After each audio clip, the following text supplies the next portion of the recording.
Dr. Hovind taught science for 15 years. Then he got his PhD in education. He's always had a love for teaching. But one thing that he's discovered is that in many of the science textbooks across America today, there are some fallacies, some false information being presented. Why is this information in the science textbooks? What are they trying to prove? Hi, my name is Eric, and in this seminar called Lies in the Textbooks, you're going to find out some of those lies that are being presented and what you can do about it.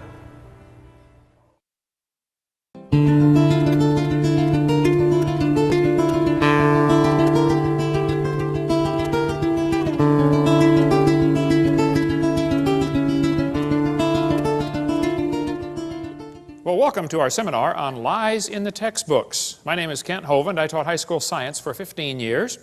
And now for, well, since 1989, I've been doing seminars on creation, evolution, and dinosaurs. And our goal is to strengthen your faith in God's Word. Now, this is not my wife. That's just a picture of her. We live in Pensacola, Florida. Been there 16 years, have 3 children, 1 of each. And I got them all married and the dog died. Praise God, so I'm home free. And as we mentioned earlier, we have 4 grandkids so far, and that's God's reward for not killing your own kids when you thought about it. So we got a whole tribe, and they all live right around me and all work in our ministry. It's a real blessing to all have them right there. God's given us an amazing staff of people at Creation Science Evangelism. Our purpose is to get people saved. Okay? We like science at our place. We have Dinosaur Adventureland. We have a science center, a theme park, and a museum, all kinds of cool science stuff. Some people try to say, well, you Christians are against science. No, no, no, I like science. I'm against evolution because it's not part of science. Evolution's a lie, okay? There's no scientific evidence to back up evolution. We'll get into that in just a minute. The Bible says in the 10 Commandments, thou shalt not bear false witness. Don't lie. Proverbs says, a false witness shall not be unpunished. He that speaketh lies shall not escape. God hates liars. The Bible says they delight in lies. Okay? These 6 things doth the Lord hate. Yea, 7 are an abomination unto him. A lying tongue, then a couple of verses later, a false witness that speaketh lies. Out of the 7 things God hates, 2 of them are liars.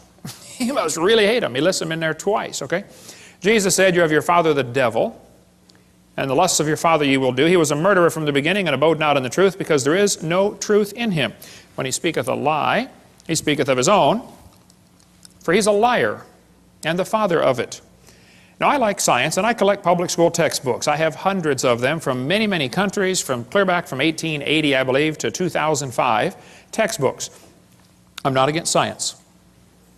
We happen to really like the subject. We have all kinds of cool science displays at our museum and our science center, and you can come down and visit Dinosaur Adventureland and see for yourself. I am, however, against lying to kids. Now, in the first 3 videos, we talked about how students are being lied to about the Big Bang. It didn't happen. They're being lied to about the age of the earth. It is not billions of years old. They're being lied to about the cavemen. There's never been a caveman, unless you mean Osama bin Laden. Okay? They're being lied to about the dinosaurs. They did not live millions of years ago. Now, here we're going to cover about 30 more lies in the textbooks. There are hundreds we could go through. We're going to try to hit the highlights, and this could go for days just covering lies in our textbooks. I'm going to hit some of the big ones, leave some of the little ones go for another time when we have more time. Now, I am not trying to get evolution out of the public schools. I'm not. I think any theory should be allowed to be taught, if you don't have to lie to support your theory with false evidence, okay? I am not trying to get creation into the schools. And I think Christians that work on either one of those are wasting their time. And many people have wasted hundreds of thousands of dollars trying to accomplish those 2 goals. It's futile. It's not going to happen. I am, however, trying to get lies out of the textbooks. I think we'll find if we take the lies out of the books, there's nothing left to support evolution. Well, that's their problem. They shouldn't have picked such a dumb theory to begin with, okay? It's not my fault, okay? Now, I'm not against teachers. My mother was a godly woman, led my dad to the Lord on their first date. She retired from teaching public school years ago. Been in heaven now for about 7 years. My brother led me to the Lord. He just retired last year from teaching public school after 34 years. There are many good godly teachers in the system. There are many good godly principals, many good godly school board members. I'm not against schools. I'm not against school boards. I'm not against teachers. I'm not against textbooks. I'm against lies. Okay, let's just keep it in perspective. Is there anybody here that thinks teachers or textbooks should be allowed to deliberately lie to students for any reason? And I mean deliberately. They might be lying and not know they're lying, okay, but if they're deliberately lying, that shouldn't be allowed, should it? Okay? Wisconsin has a law that requires textbooks to be accurate. So does Alabama. Textbooks shall be adequate and current, up to date. Okay? The latest information. Texas has a law that says instructional material shall be factual. Go Texas. Okay? Florida has a law that requires accuracy of instructional materials, and the commissioner is responsible to remove books that are not accurate. Well, commissioner, do your job. Okay? Watch this video and remove the books that are not accurate. It's so simple. It's so simple. Okay? California says textbooks shall be factually accurate and reflect current and confirmed research. Okay? Minnesota says a teacher shall not deliberately suppress or distort subject matter. Yeah, sure, hey there, fella, you betcha. The problem is, none of those states enforce their own laws. I don't know if Tennessee here has a law that requires textbook accuracy. They ought to if they don't have one. If you don't have one, pass one. This is a textbook from about 100 years ago. It says, God created the heavens and the earth in 6 days. Prayer is a duty, but it's vain to pray without a sincere desire of heart. God governs the world in infinite wisdom. You believe that's a public school textbook?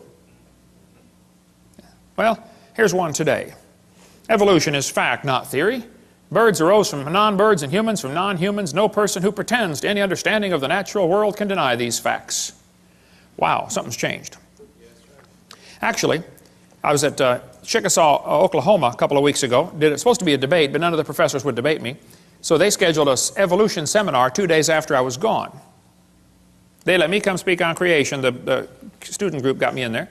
Here's a poster they put up right next to my poster. The poster was inviting people to come to the evolution seminar. Interested in evolution? Well, come on down. Evolution lecture with Dr. Mather and Dr. Ray. It says, hear both sides of the issue. Well, we invited them to debate. They could have heard both sides altogether. Here the kids get 9 months of evolution teaching. I come in for 2 hours and they panic. And then they got to say, here, both sides. Both sides. You're not going to present both sides. You're going to present one side, the evolution side, which is what they already got for 9 months. They don't want to hear it. I think they said 20 people turned up, 15 of them are from the Baptist Student Union, just to see what the teachers would say. Okay? They hear both sides. Their own textbook, there in Chickasaw, Oklahoma, has 1/4 of the book, one entire unit devoted only to evolution teaching. Nothing about creation. Evolution's a dying religion surviving only on tax dollars. It's dead. This textbook has over 100 pages where evolution is talked about. There's not one single mention of creation. So don't tell me they want to hear both sides. They don't, okay? They want to present one view only. It's called indoctrination, not education. Now this is a chart showing how the atheists feel that the different states are doing with the teaching of evolution. They think you folks in Tennessee are doing a lousy job of teaching evolution to your kids. Go Tennessee, all right. Okay. They think the folks right over here in North Carolina are doing a good job of teaching evolution. Well, North Carolina folks, get on the ball. Turn your state red by the next time they do this survey, okay?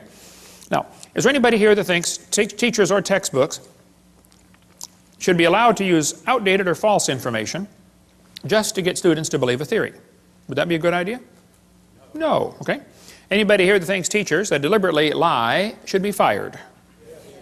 Okay? Is there anybody here that thinks textbooks with lies should be banned or the lies torn out of the book? Think that'd be fair? All right. Well, buckle up, hang on, let's go. It's always amazed me how two people can look at the same thing and come to opposite conclusions of what they are looking at. You know, two people can look at Grand Canyon. One of them believes in evolution. He looks at the canyon and says, wow, look what the Colorado River did for millions and millions of years. The Bible-believing Christian stands there, looks at the same canyon, and says, wow, look what the flood did in about 30 minutes. Now, how was that canyon formed, huh? Textbook says over millions of years, the Colorado River carved the Grand Canyon from solid rock. Oh, now hold on a second, okay? It's a fact the Grand Canyon exists. I've been there a bunch of times, studied. I taught earth science for 15 years. I love studying Grand Canyon. There are two interpretations of how it got there. The evolutionists will say it formed slowly with a little bit of water and lots of time, like, you know, billions of years. The creationists will say no, it formed quickly by lots of water and a little bit of time, like a big flood in the days of Noah. And the guys who believe in evolution are always trying to erase the line between their interpretation and try to include it as if it is part of the fact. No, it's just your interpretation, guys, okay? This textbook says, the Colorado River has cut through layer upon layer of rock over millions of years. Well, now hold on a minute. This textbook says, the Colorado River cut through 2,000 meters of rock, exposing sediment layers like huge pages in the book of life.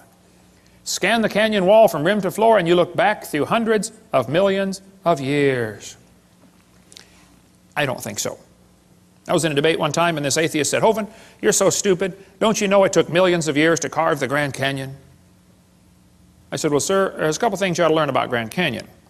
If you built a dam across Grand Canyon, a huge lake would fill in behind it, covering several states, okay? I mean, take a lot of dirt to build a dam, but if you could build a dam across that canyon, you'd have a really big lake. Actually, some of the water from Wyoming drains through the Grand Canyon. It has a huge drainage pattern. There's a picture of it, satellite false color image. You can see Grand Canyon right there, a big gash right across a ridge in the mountains. You folks in Tennessee know what a ridge is. Not really a mountain, just a big long ridge, okay? I've flown by and taken lots of pictures. I asked the pilot one time, I said, man, are we going near Grand Canyon? He said, yeah, about 100 miles. I said, can you get permission to, divert and go closer? He said, let me see what I can do. He got permission, and we flew right over the top of the canyon. I'm taking pictures like crazy, Love studying Grand Canyon. Actually, it's a bunch of useless real estate. I mean, what would you do with it if you had it, You can look at it and then go home. That's about it. But, I mean, you can't plow it, that's for sure, and you don't want your cows playing out there. But I said to this professor, I said, sir, there's a couple things to consider about this canyon. I said, these two red lines indicate what's called the snow line, okay? Between those two red lines is a ridge that gets about 6,900 to 8,500 feet above sea level. Now, the river enters the canyon at the far right over there at 2,800 foot elevation. The river flows downhill for 270 miles. Comes out the other side. If you look at it from a side view, a schematic view, it'll look like this. The river comes in 2,800 foot elevation. The ground rises up while the river goes down for 270 miles. I said, now, sir, there's a few things you ought to consider about this canyon. I said, did you know the top of Grand Canyon is higher than the bottom? He said, obviously. I said, sir, did you know the river only runs through the bottom? He said, well, yeah. I said, sir, did you know the top is higher than where the river enters the canyon by over 4,000 feet? He got a dazed look on his face like a calf looking at a new gate. I said, sir, did you know rivers don't flow uphill in Tennessee? There's no delta. Where's the mud that washed out of Grand Canyon? Nobody has a clue, okay? That river did not make that canyon. Grand Canyon's a washed out spillway.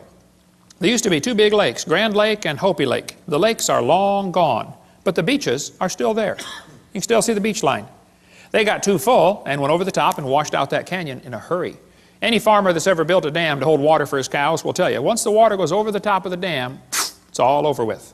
That's why they guard the levee like crazy during flood seasons, don't they? Get out there with sandbags. You don't want it to even get started. It's gone in a flash, okay? This river flows down this way. Obviously, it started at the top. Must have been a big lake backed up there, too. Even El Paso, Texas is called El Paso because it's the pass, okay? I bet there used to be a big lake backed up behind El Paso that dried up and left the white sands of New Mexico behind. That's another long, interesting story. But if you look at Grand Canyon, it's pretty obvious it's a washed-out spillway, okay? Almost all rivers around the world come together at what's called acute angles, less than 90 degrees. I mean, the rivers merge and keep going the same, general direction. If you look at Grand Canyon, the rivers on the lower left are indeed merging at acute angles, less than 90 degrees. But if you look at the upper right, the rivers are flowing backwards. Why would they do that?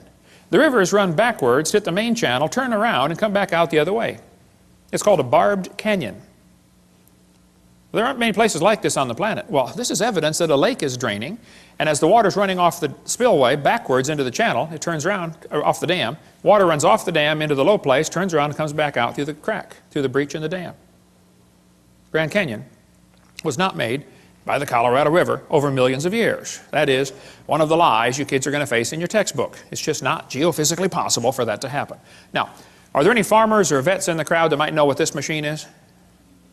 What is that, brother? That's a calf puller. That's a what? A calf puller. Once in a while, a cow has a hard time having that baby calf, and so they get the calf puller out, tie the cable around the calf's legs, and jack the calf out of the cow. You get a few tons of pressure on there, calf comes right out, no problem. Well, one day, this farmer was out pulling a calf. It was a breech birth. The back feet are coming out first. That's not good, but you know, it happens once in a while. So the farmer had the calf puller out there, and he's trying to pull the calf out of the cow. And a city fella stopped his car to see what on earth is going on. And the farmer said, "Have you ever seen anything like this before?" The city fella said, "I have never seen nothing like this."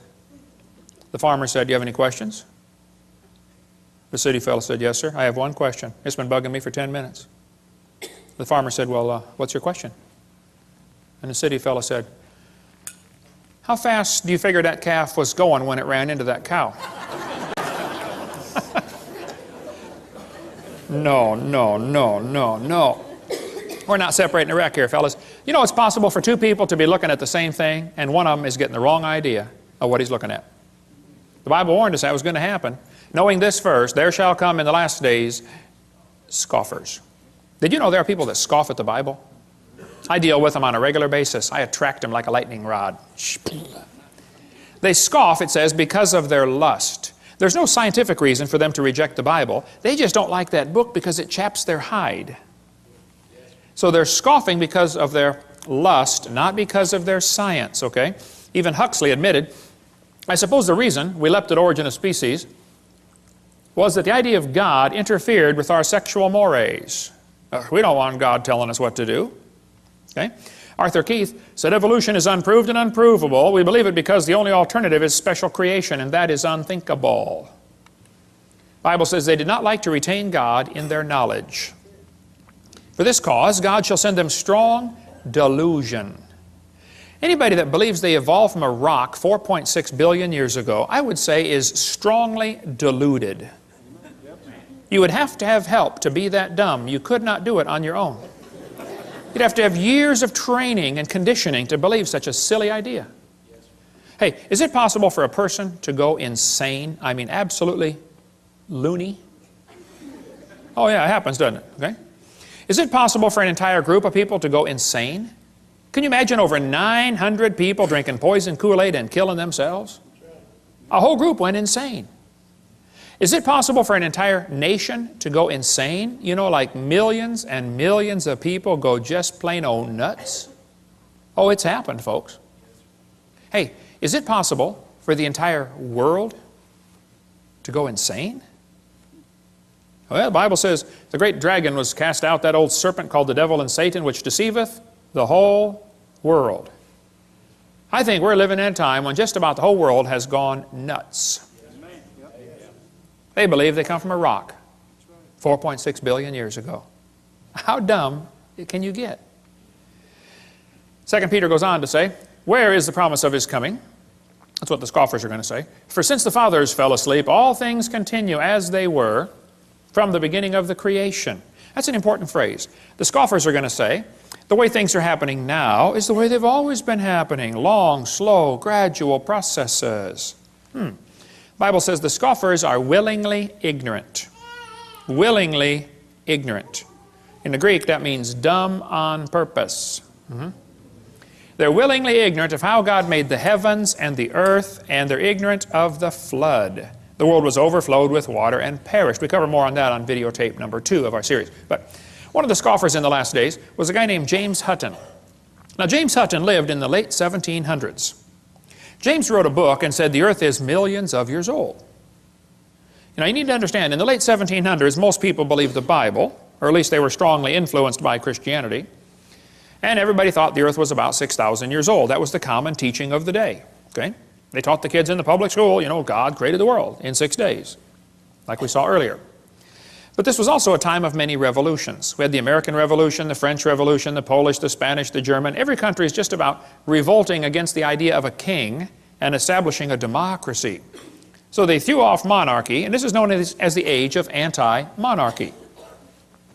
So the Bible says to honor the king, and some people thought the Bible was an obstacle to their political objectives. And they wanted to discredit the Bible. Keep in mind, this all happened in the early 1800s and late 1700s. So back when everybody thought the earth was a few thousand years old, James Hutton came along and said, oh no, it's lots older than that. And it got here by uniformitarianism. Ooh, kids, big word, bold print. That'll be on the test. They always are, okay? Uniformitarianism means the present is the key to the past. No, James, I think the Bible's the only perfect key to the past. But during this time frame, the Christians, instead of fighting against this new teaching of millions of years, they swallowed it. The Christians accepted the idea of a gap theory or day-age theory or progressive creation. They just accepted millions of years right into the Bible when it's obvious to anybody with half a brain and one eye reading the Bible that it does not teach the earth is millions of years old. That's not what it says. So the Christians did not put up an effective defense, an effective resistance to this teaching, and they allowed the church to believe all this. And then when evolution came out, 1859 became popular with Darwin's book, well, the Christians just accepted that too. Boy, what a tragedy. That book covers the great turning point in history, if you like the history of stuff. Well, James Hutton's book that he wrote had a real strong influence on a young lawyer from Scotland named Charles Lyell. Charles Lyell, the lawyer, hated the Bible. Somebody calculated one time that if all the lawyers in the world were laid end to end around the equator, we would all be better off. Charles Lyell, in 1830, wrote this book right here, Principles of Geology. I've got it here on the table. You can come take a look at it. It's all marked up. In this book, you can see his hatred for the Bible kind of ooze off every page. He kept calling it ancient doctrines. He said, oh, you have a scriptural authority. He was mocking them, okay? He called it a religious prejudice. He said, men of superior talent, he's talking about himself, who thought for themselves and were not blinded by authority, he used every opportunity he could find to mock the Scriptures. And kids, you won't have to go to college very far before you're going to run into a professor that has this mocking attitude toward God's Word.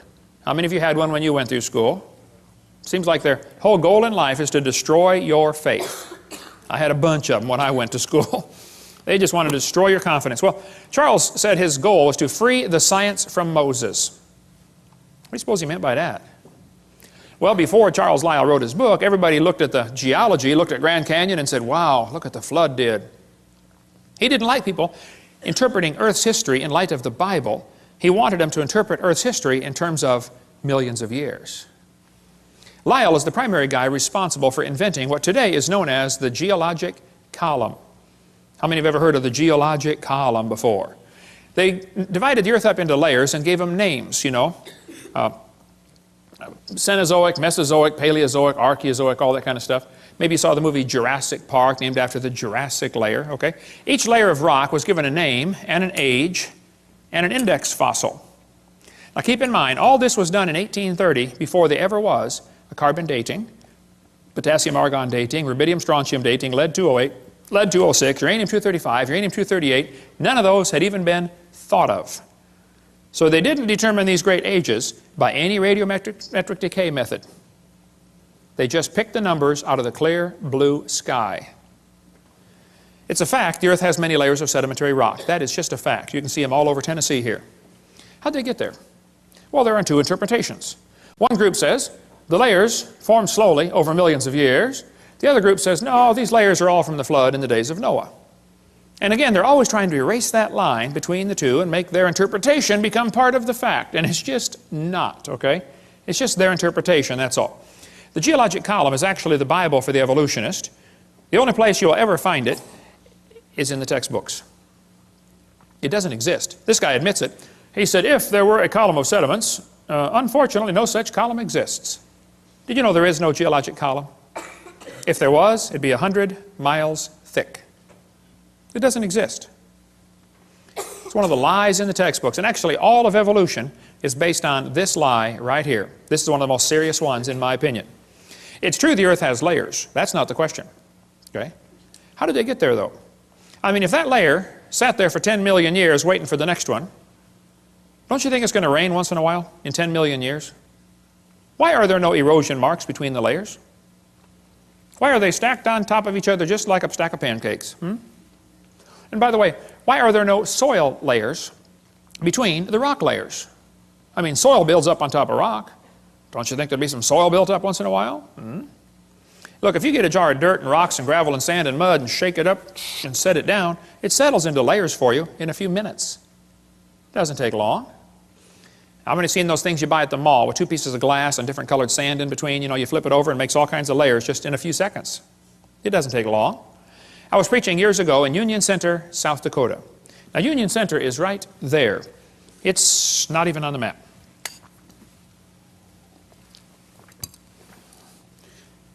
And South Dakota puts everything they can find on the map just to kind of fill in the white places, you know. Well, there were 40 people in the whole town. 38 of them came to church. Other 2 must have been pulling a calf, I reckon. I don't know. But boy, we had a great meeting, and the preacher said, "Hey, Hovind, let's go down to Rapid City. They've got a bunch of dinosaurs in the museum there."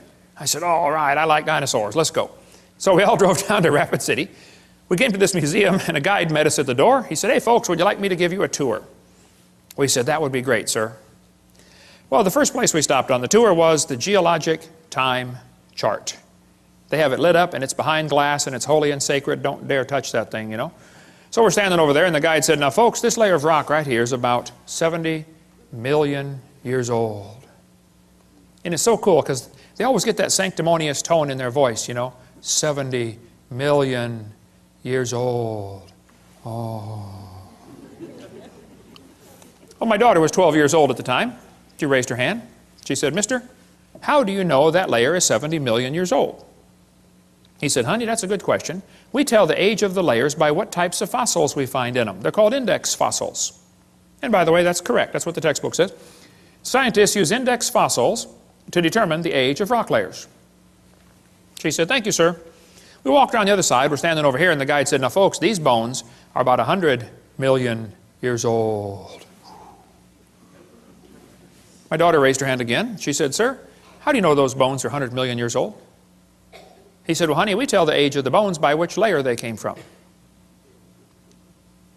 She said, "Sir, when we were standing over there, you told me you knew the age of the layers by the bones, and now you're telling me you know the age of the bones by the layers." She said, "Isn't that circular reasoning?" I thought, wow, a chip off the old block. That guide had the strangest look on his face. It was almost as if he were thinking. He looked at my daughter, he looked at me. I wasn't about to help him. I thought, wow, this is going to be good. I have got to hear this. He looked back at my daughter, he said, "Wow, you're right, that is circular reasoning." He said, "I never thought of that before." That fellow drove 50 miles one way that night to come hear me speak in Union Center, South Dakota. The crowd swelled to 39. We set up a chair in the aisle. Afterwards, he talked to me for an hour. He said, "Hovind, is everything I believe about geology wrong? I teach this stuff at the college." I said, "Oh, no, I like geology. I've got a huge fossil collection, rock collection, mineral collection. I teach earth science. I love studying geology." I said, "But as far as the layers being different ages," I said, "Yes, sir, I'm sorry. That is all baloney. It's based on circular reasoning." I'll show you. Here's a textbook that tells the kids to date the rocks by the fossils, and on the very next page it says, "Date the fossils by the rocks." On the next page, and they don't catch it. It's a lie. It's circular reasoning.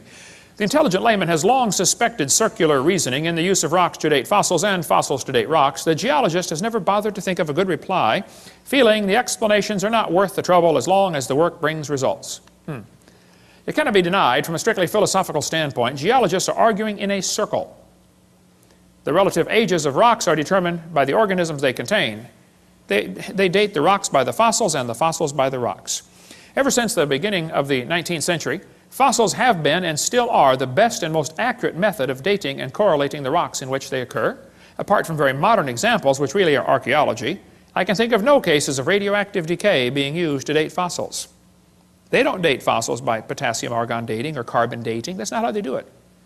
Radiometric dating would not even be possible if the geologic column had not been erected first.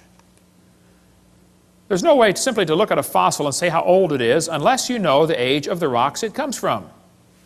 This is Niles Eldredge, one of the most famous evolutionists alive today.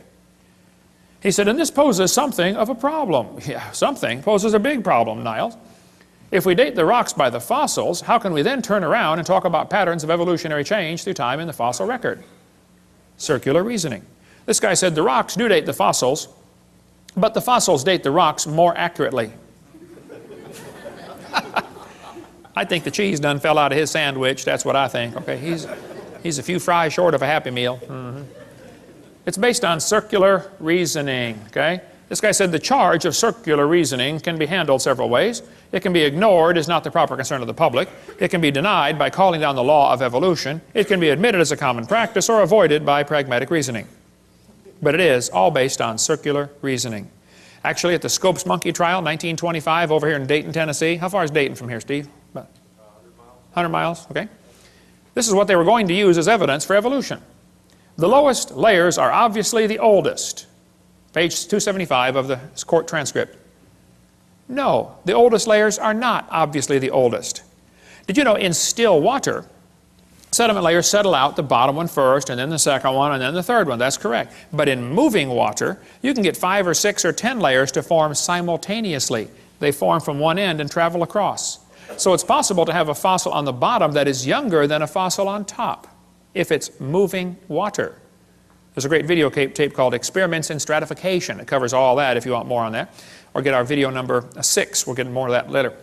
I like to ask evolutionists, I say, guys, your geologic column contains limestone quite a few places. If I handed you a piece of limestone, how would you know if it's 100 million year old Jurassic limestone or 600 million year old Cambrian limestone? I mean, exactly what's the difference? They'd say, well, the only way to tell the difference is by the index fossils. That's precisely my point. They date the layers by the fossils. This textbook shows the kids a trilobite, and it says, boys and girls, trilobites make good index fossils. If a trilobite is found in a rock layer, the rock layer probably formed 500 to 600 million years ago. I don't think so. Somebody found a human shoe print where the guy with a shoe on had stepped on and smashed a trilobite. They asked evolutionists all over, how on earth could a human step on a trilobite? If trilobites lived 500 million years ago, and man didn't get here till, 3 million years ago, and they didn't start wearing shoes till 10,000 years ago, how could a human step on a trilobite? One atheist said, well, it's obviously. Only answer would be that aliens visited the planet 500 million years ago. Oh, them aliens will do it every time. Another guy said, well, maybe there was a large trilobite shaped like a shoe that fell on a small one. Now, there are some big trilobites, okay, but I don't think they're shaped like a shoe. Actually, the trilobite has the most complicated eyeball ever. Trilobite eyes are unbelievable. And this is one of the first creatures to evolve, and it already has the most complex eye, which just the eye is one of the most complex features you could have. Now, trilobites are not index fossils for anything, okay? There are all kinds of different types of trilobites, and there probably are some still alive today. Certainly the Baltic isopod is still alive. A guy sent me a couple weeks ago, about a couple months ago, I guess, a whole jar full of trilobites from the Prudhoe Bay water treatment plant up there for the oil factory they've got, oil refining rig. When they arrived in Pensacola, Florida, they were still alive in the jar. But I don't know how to keep a trilobite alive. I mean, you give it mouth to what, some resuscitation, but they all died, but we got them in our museum there. Somebody just sent me a large one that they got down in the Caribbean, about this big. It's in our museum, and it was frozen. They said, yeah, I pulled it off the rock myself down in the Caribbean, still alive. They call it some kind of roach. Roach, it looks like a big trilobite. This textbook shows the kids a graptolite. It says, boys and girls, this is 410 million years old. I don't think so. Graptolites were found still alive in the South Pacific 10 years ago. So if you find graptolite, you can't use that as an index fossil for any age rock, okay? They tell the kids in school the lobe-finned fish is the index fossil for Devonian, 325 million years old. See that short leg, boys and girls? He's got a little bitty leg and then the fin. See, that proves he's evolving from a leg to a fin. No, that's a lie. The lobe-finned fish are still alive today. They're swimming around the Indian Ocean. And when they caught the first one in 1938, the scientists looked at it and said, wow, would you look at that? They survived for 325 million years. It never dawned on them once to question the geologic column. That thought never crossed their brain. You don't question the geologic column. It is holy and sacred. You just have to say it survived for 325 million years. It's in the textbooks today. And they still say it's the index fossil for 325 million year old rock, even though they know they're swimming around the ocean. How can they be that dumb? This lady wrote a book about it, A Fish Caught in Time. She says, boys and girls, this is our own great uncle, 40 million times removed. She does look a little fishy, kind of around the gills there. Okay. You're going to be told that dinosaurs are index fossils for the Jurassic period, 70 million, or Cretaceous, 70 million years ago. That's baloney. Dinosaur bones were found here recently that had blood cells still in them. How long are the blood cells going to last? Here's soft tissue found with dinosaur bones, still flexible, soft tissue in March of 2005. There's fossilized human hands found in the same rock strata as dinosaur bones. Now, they tell you the layers are different ages. That's simply baloney, okay? Now, Charlie Darwin didn't like round numbers, so he said the Wealden deposits are 306,662,400 years old. How could he possibly know such a thing, okay? All over the world, petrified trees are found standing up, connecting these different rock layers. Petrified trees standing up. Now, how long does a dead tree stand up around here before it falls down? 5 years, maybe 10 years? 5 million? Oh, no, not 5 million, that's for sure, right? But yet petrified trees in the vertical position are found all over the planet. I'll just flash through some pictures real quick here. There are all kinds of petrified trees found standing up. And they're running through multiple layers, and the kids are being taught the layers are different ages, and yet here's one tree connecting them all. I'm having a hard time believing these layers are different ages. That's what I'm having. Central Alabama's got a large coal mine with a whole bunch of petrified trees standing up running through 2 seams of coal, the Blue Creek and the Mary Lee. Now they're going to tell you in school, for coal to form, a forest has to grow, and then it all falls over and turns into a swamp, and then it gets buried, and then new mud washes in on top, and the coal slowly forms from the forest that was buried. And then thousands of years later, another forest grows on top, and a whole new layer of coal formed. So if you find 2 layers of coal, oh, that took thousands of years. That's what they'll tell you in school. That's simply baloney. We'll cover more on coal formation on video 6, but if you look at the samples of trees found in this coal mine, you look at sample A, B, C, D, E, F, G, I mean, any freshman law student could tell you, hey folks, I think I can prove these 2 coal formations formed at the same time, very quickly. Within a few weeks or months of each other, that's for sure. Probably during the flood in the days of Noah. We'll cover more on that on video 6. In Cookeville, Tennessee, how far is Cookeville from here? 100 miles? What's that? 150 miles.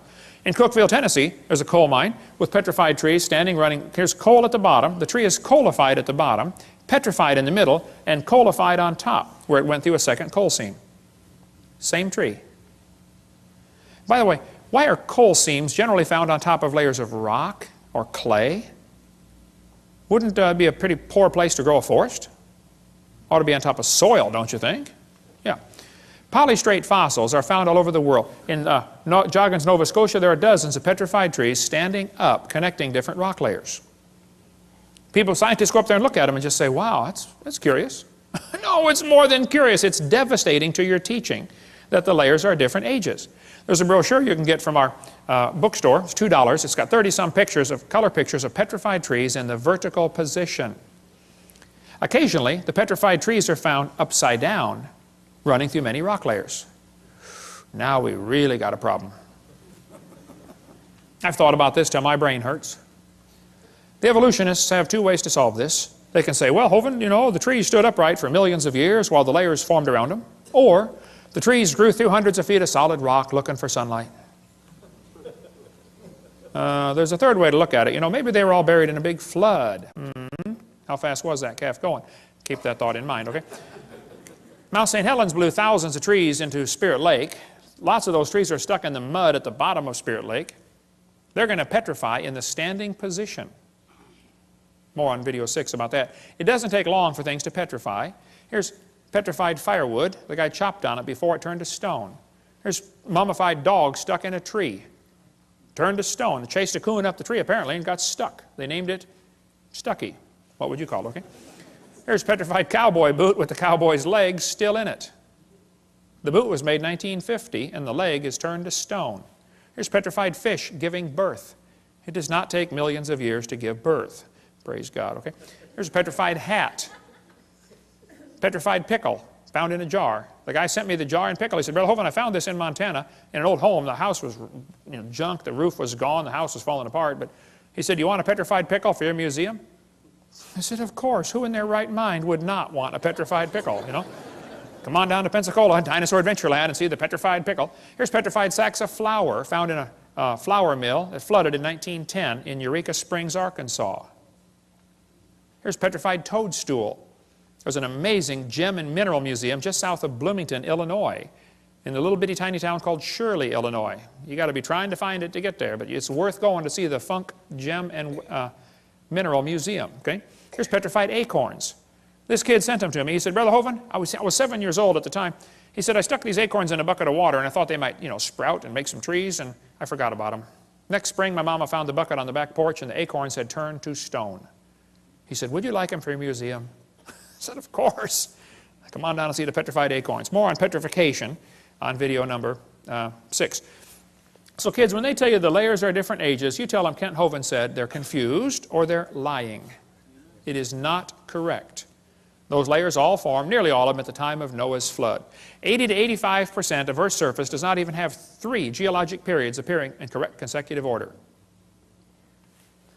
Even though this geologic column does not exist, except in the textbooks, that teaching is what changed people in the 1830s away from believing the Bible to believing in uniformitarianism. This teaching especially affected a young preacher. He just got out of Bible college, studied to be a pastor of a church. His name was Charles Darwin.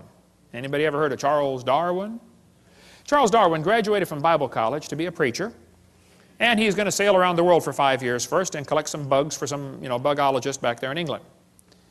Charlie brought some books with him. He brought his Bible, of course. He just got out of Bible college. And he brought this brand new book, Principles of Geology. Charlie said that book changed his life forever. He later wrote to a friend and said, disbelief crept over me slowly. I felt no distress. He slowly lost his faith in the Bible. As Darwin sailed around the world, he stopped off at the Galapagos Islands. Here on those islands, he noticed there were 14 different varieties of finches. Little tiny bird with a little tiny beak. But the beak shapes were different. Now the Grants went there and studied them and said, wow, during dry years, the beak is 1/10 of a millimeter thicker, and during wet years, it's 1/10 of a millimeter thinner. But it always averages back out. 1/10 of a millimeter, do you know how much that is? Not much. Darwin looked at the birds and said, you know what? I think all these birds had a common ancestor. I bet you're right, Charlie. It was a bird. And then Charlie said, well, maybe this proves that birds and bananas are related. You say, oh, he never said that. He sure did. I knew you wouldn't believe me, so I brought his book. It's right here. The Origin of Species by Charles Darwin. On page 170, Darwin said, it's a truly wonderful fact that all animals and all plants throughout all time and space should be related to each other. Isn't he saying the birds and bananas are related? He sure is. This is a lie. What Charlie observed is what is sometimes called microevolution. Microevolution tells us dogs produce a variety of dogs. That's a fact. It happens, okay? And roses produce a variety of roses. Nobody argues about that. The question is, does it go any farther than that? You may get a big dog or a little dog, but you get a dog every time. And probably the dog, the wolf, and the coyote had a common ancestor. I wouldn't argue about that. We did the test this morning. Had a 5-year-old girl. Said, okay, here we have a dog, a wolf, a coyote, and a banana. Which one is not like the others? She got it. The banana. We got college professors can't figure that out. Here's National Geographic says, the evolution of dogs from wolves. Well, duh, nobody's arguing about that. Yeah, dogs came from wolves, okay? The Bible says they bring forth after their kind. 10 times it says that in the first chapter. See, this word evolution has 6 meanings. We've been through this before, so I'm going to go through it kind of quickly.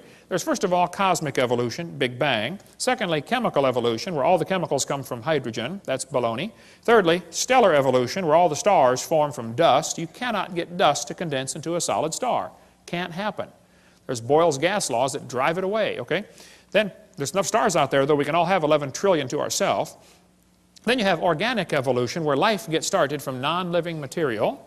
And then macroevolution, where an animal changes to a different kind of animal. None of those have ever been observed. Number 6, variations within the kinds, sometimes called microevolution. That one happens. The first 5 are religious. So whenever you discuss evolution, you have to define what you're talking about. If you're talking about number 6, I'm with you. I agree, that happens. You're talking about the first 5, that doesn't happen. That's something you believe happens, okay? Watch how they change the definition for the kids. They say, okay, boys and girls, evolution is change over time. Is that really what they mean? Watch this carefully now. In other words, living things have changed over time. Wait. Are you going to skip over the first four? They just want to bypass the first four stages like it's not part of the theory? Well, then you don't have a coherent theory. Then they say, evolution is defined as a change in species over time. Now they're down to what I believe in. I think species can change. I think you can get some really weird varieties of animals, but they're still the same kind, okay? This is a lie, kids. That's not really what they mean by evolution. They want to give you examples of number 6 and make you believe that the whole theory has been proven. Don't get brainwashed. Most evolutionists will say, well, macroevolution is just micro with longer periods of time. No, it's not. They had a big conference on this very question in Chicago. They said the central question of the Chicago conference was whether the mechanisms underlying microevolution can be extrapolated to explain the phenomena of macroevolution. The answer can be given as a clear no. It doesn't work. Variations happen, sure, but they have limits. Did you know farmers have been trying to get bigger pigs for a long time? Do you think they'll ever get a pig as big as Texas? Nah, I bet there's a limit, isn't there? Okay? Roaches become resistant to pesticides. Do you think they'll ever become resistant to a sledgehammer? Probably not. See? There's a tiger had 3 kittens, all different colors, same litter. That's variations, but it's still a tiger. That's not evolution. They always end up producing the same kind of offspring, just like the Bible says. The information for the new variety had to be in the gene code already, or it couldn't produce it. No new information is ever added. The gene pool of the new variety is always more limited. Somebody spent years crossbreeding dogs to develop the Chihuahua. All that money to make a dog that's 100% useless. I mean, think about it. How long would the Chihuahuas last in the real world? Turn them all loose into the woods. Watch what happens. They'd run up to the wolf. Yep, yep, yep, yep, yep, yep, yep, yep. Crunch. End of gene code, right? Genetic information is lost, not added when you get a strange variety. Real evolution would need an increase in genetic complexity. We don't ever observe that. Now, I grew up in Illinois, corn country. Did you know there are so many kinds of corn up there, they have to number them? You'll be driving down the highway and there's a sign that says BX65. Don't mix it with XL29. Something will explode. But folks, you can crossbreed corn from now to the cows come home and you are always going to get corn. You're never going to get a hamster or a tomato or a whale to grow on your corn stalk. It just ain't going to happen, okay? There's a whole variety of dogs in the world, and they might have had a common ancestor. A dog. There's BBC News. It looks like 95% of current dogs came from just 3 original founding females. Hey, they're getting closer.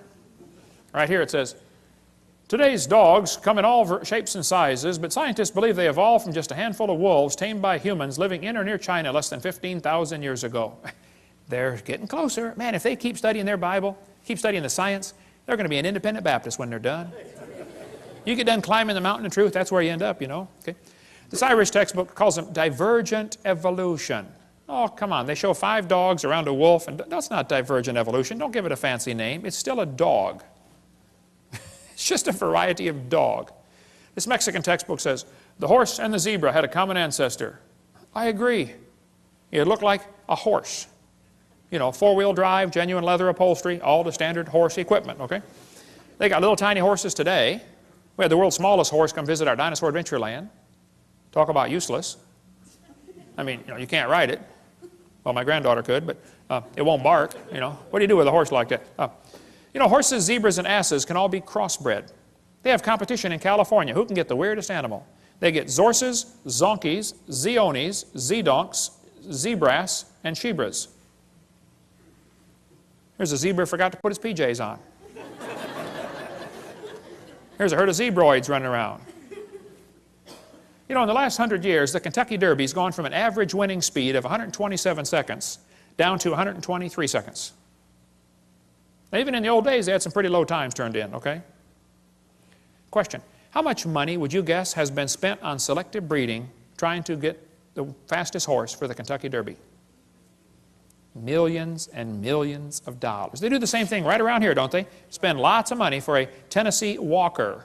What's the most expensive Tennessee walking horse you've ever heard of? $1 million for one horse? $3 million for one horse. That's how much per pound? Man, I was in Italy, we ate horse over there. It's good, too. Tastes like chicken, you know. Now, I don't know if they've got to the absolute limit of horse speed or not. I don't know. But I suspect they're getting kind of close, okay? If you really want to win the Kentucky Derby, why don't you breed wings on your horse and fly around the track in 12 seconds?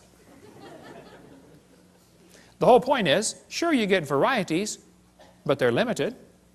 There's a bunch of different kinds of cows in the world, and they might have had a common ancestor. A cow. This magazine's where you order chickens. All right, boys and girls, should we order, you know, cinnamon queens, red rocks, white rocks, cherry eggers, or brown leghorns? But look what the magazine says. Jungle fowl are the original bird from which all varieties and strains of domesticated chickens are derived. Did you know all the chickens had a common ancestor? Anybody want to guess what it was? Chicken. You got it. There are 8 kinds of bears in the world, and they might have had a common ancestor. A bear. You know, broccoli, cabbage, cauliflower, and Brussels sprouts all have a common ancestor called a plant. In California, they've got huge fields where they graft English walnut trees onto black walnut stumps. They do it because the black walnut stump, the root system is tough and can handle the weather over there. But the black walnut doesn't taste as good, it doesn't sell for as much money, and it's tougher to crack. English walnuts taste better, they sell for more money, and they're easier to crack, but the root system rots. So they cut them off and stick them together. They do it all over there. Well, they can do it because they're both a walnut. See, you could never graft an English walnut tree onto the back of a turtle. That won't work, see? The sugar beets were used for years. When sugar got expensive, they wanted to get sugar out of beets. So they tried to do selective breeding to increase the sugar content in sugar beets. They raised it from 6% to 17%, but could not. They ran into a brick wall. Hey, can't go past 17. And the further they got away from the normal wild sugar beet, the more problems they started having. Now you got to babysit the field and spray pesticides and bugicides and everything else on it, okay? Because its disease resistance goes down. People say, don't bacteria become resistant to drugs? Well, that's because they lose information, not gain it. I'll show you. Dr. Spettner points out, this is based on a misunderstanding. For the mutations that cause antibiotic resistance still involve information loss. For example, to destroy a bacterium, the antibiotic streptomycin attaches to part of a bacterial cell called ribosomes. Mutations sometimes cause a structural deformity in ribosomes. Since the antibiotic cannot connect with the misshapen ribosome, the bacterium is resistant. Even though this mutation turns out to be beneficial for the moment, it still constitutes a loss of information, not a gain. No evolution has taken place. The bacteria are not stronger. In fact, under normal conditions with no antibiotic present, they are weaker than their non-mutated cousins. I'll give you an example. Suppose somebody's coming through town and they're handcuffing everybody, taking them off to jail, and then they're going to kill them. But you don't have any arms, so they can't handcuff you. Ha. Is that a beneficial mutation to not have arms? Well, yeah, for the moment, okay. But in long term, it's not beneficial, okay? And so all the examples they ever point to are bacteria becoming resistant to drugs. That's a loss of information, not a gain. The Bible is correct. They bring forth after their kind. James Hutton wrote a book in 1795, and people began to doubt the earth was 6,000 years old. Charlie Lyell wrote a book in 1830, and people began to doubt the flood, and Charlie Darwin's book made people doubt the Creator. And by the mid-1800s, people were wondering, wow, if God didn't do it, how did we get here? Who's in charge of the world? That led directly to the rise of communism, Marxism, socialism, Nazism. We'll cover that on Seminar Part 5. Politically incorrect, the dangers of this evolution theory. Now, Darwin didn't originate the evolution theory. It was around before him. He just simply made it popular, okay? But Timothy was warned by Paul here in 1 Timothy 6. You be careful about avoiding profane and vain babblings and oppositions of science falsely so called. Evolution is not science. Evolution's a religion in every sense of the word. Hitler said, let me control the textbooks, I'll control the state. Professor Wilson at Harvard University said, as were many persons from Alabama, I was a born-again Christian. When I was 15, I entered the Southern Baptist Church with great fervor and interest in the fundamentalist religion. I left at 17 when I got to the University of Alabama and heard about evolution theory. He lost his faith, first year of college. That's what happened to Philip Wentworth. Studied for the ministry at Harvard, lost his faith, gave up on the ministry. That's what happened to Scott. He almost lost his faith till somebody showed him one of my videotapes. And he said, oh, man, you saved my faith, Brother Hovind. This, Marty wrote me and said, I want to let you know your ministry has been a blessing to me. I'm one of the high school students in the anthropology class that is a victim of the dangers of evolution teaching. I was very discouraged and questioned the existence of God. I listened to your seminars and that completely encouraged me, and it was a blessing to me. Yay, rescued one. It's amazing how many thousands of people down through history have lost their faith because of this evolution teaching. Karl Marx studied, said he wanted to serve God with his life, went off to college, became an evolutionist. Comrade Stalin. There was a special this afternoon on TV. How many saw that about Comrade Stalin on the History Channel? He went to a Christian school, read Darwin's book, and became an atheist. Killed between 60 and 100 million of his own people. Andrew Carnegie became an evolutionist reading Darwin's book. He said it freed him from the shackles of religion. Light came in as a flood and all was clear. Not only had I got rid of theology and the supernatural, but I found the truth of evolution. Carnegie left behind millions of dollars to make sure evolution is taught in our schools instead of creation. He funded the National Center for Science Education. The list is really long. We'll have to quit now. But 75% of kids from Christian homes that go to public schools lose their faith after 1 year of college. What's in these textbooks anyway? What are they teaching our kids that's making them lose their faith? Well, we're going to cover some of the lies in the textbooks, some more lies in the textbooks in the next session. There is no known evidence to support the evolution theory except things that have been proven wrong a long time ago. If real evidence exists for this evolution theory, I would like to see it. We've been offering $250,000 for real scientific evidence for evolution. We've had that offer for over 10 years. There isn't any, okay? I'll give you an example. Suppose I had a theory that the moon is made of green cheese. Now that's a dumb theory, I know. But hey, it's okay to have a dumb theory. There are no laws against dumb theories. But then suppose I started teaching my students, hey kids, did you know NASA proved my theory in 1973 when they went there on a secret mission and drilled a hole and found the moon is made of green cheese? Well, now hold on a minute. It's okay to have a dumb theory. It's not okay to lie about my evidence for my theory, okay? It is worse for me to get paid by tax dollars while I lie about my theory. So I don't mind if they want to have a theory that we came from a rock. That doesn't bother me. It does bother me that they want to lie to the students about their evidence, and it really bothers me that I have to pay their salary while they lie to spread their theory. So here's some of the evidence they use for evolution theory. They say, we have evidence from fossils. I say, guys, you've got to be kidding. No fossil counts as evidence for evolution. None. If you find bones in the dirt, all you know is it died. You don't know it had any kids. No fossil could count as evidence for evolution. None. They say we have evidence from structure, from molecular biology, from development. Well, let's talk about a few of these. Evolution is dead. The theory is defunct. There is no evidence to support it. But some of the followers are pretty dedicated, and they're having a hard time letting it go. They'll even lie to you to make you think everything's fine. They say, wow, look at that evolution theory. It's perfectly fine. There's no challenge to evolution. Look, he never looked better. Pulse and heart rate look good. No, I'm sorry. He's a goner, okay? Don't be the last one off the boat. It is sinking. Evolution is based on two faulty assumptions. Number one, they say mutations make something new. That's never been observed. Number two, natural selection makes it survive and take over the population. Evolution is actually a religion of death. In order for evolution to work, one animal evolves a little better than the rest. What must happen to the rest of them to make this thing work? They got to die. Or else the new improved gene is swamped back into the gene code. The question is so simple and profound. Did man bring death into the world like the Bible says?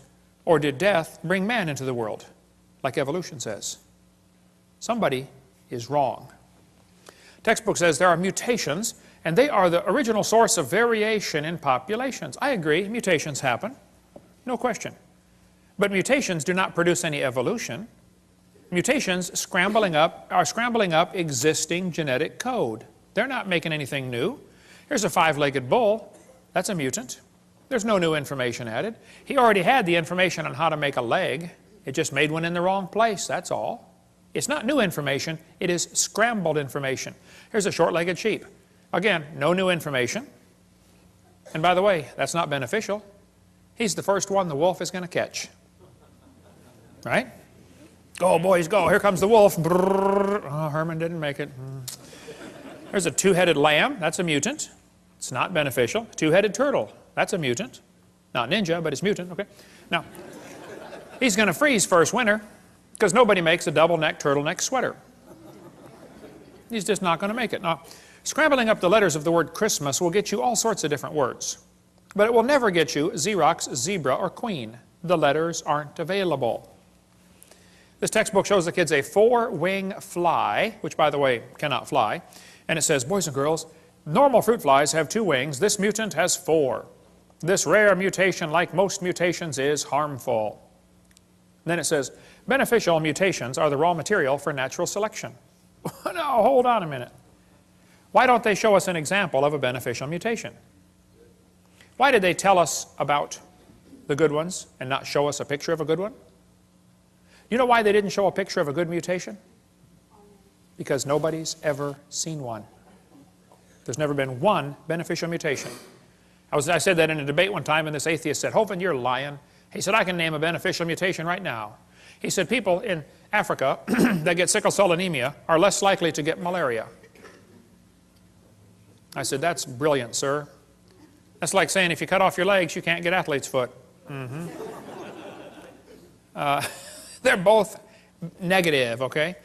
Then they say evolution and natural selection go together. This one says natural selection causes evolution. That's a lie. Natural selection selects. It doesn't create anything. Natural selection is not a creative force, okay?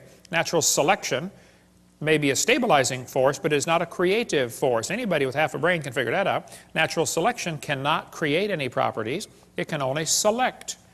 This textbook says, evolution by natural selection had occurred in just 1 year. Oh, they're lying. It says natural selection can lead to evolution. That's a lie. Natural selection selects. It doesn't create a thing. If you worked in a factory that made cars, how far is the Saturn plant from here? Pretty close, isn't it? How many of you work? Anybody here work in the Saturn plant? Okay. Suppose you worked in quality control. Your job was to check the car when they got done building it, you know, kick the tires, slam the doors, and drive it around, see if it runs. If you caught every single mistake, they don't, by the way, but if you did, okay, how long would it take that quality control process to change the car to an airplane? You say, Hovind, quality control can't change it to something else. Oh, I know. Only design engineers can change it. And God's natural selection is a quality control that will never change it to a different animal. It'll just make sure you get a good animal, that's all. They keep talking about survival of the fittest. Well, I agree, but that doesn't explain arrival of the fittest. And even survival of the fittest is pretty shaky. It's what's called a tautology, a sentence that means nothing. I'll show you. If you say, Professor, why did it survive? He'll say, oh, because it's the fittest. You know, survival of the fittest. How do you know it's the fittest? Because it survived. How else can you tell? Oh, I see. Look, if a whale goes through a school of fish and eats 80% of them, it's not survival of the fittest. It's actually survival of the luckiest. That's what's really going on out there. But some of these scientists have the ability to make amazing observations and still come to the wrong conclusion. One day a bunch of scientists were going to see how far a frog could jump. They put their big old frog down there and said, jump, frog, jump. That frog jumped 80 inches. They brought the frog back, cut off one leg. Said, jump, frog, jump. He only jumped 70. They brought him back, cut off another leg.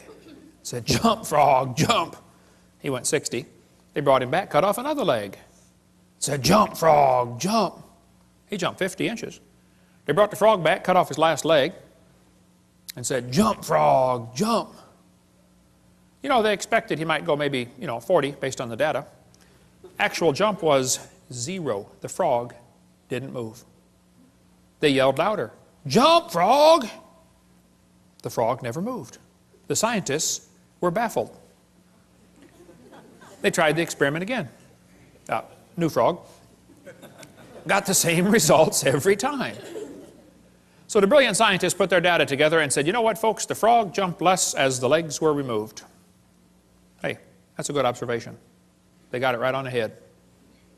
And they said, so we must conclude that a frog with no legs goes deaf. Bad conclusion. It's possible to have a good observation and still come to the wrong conclusion, you know.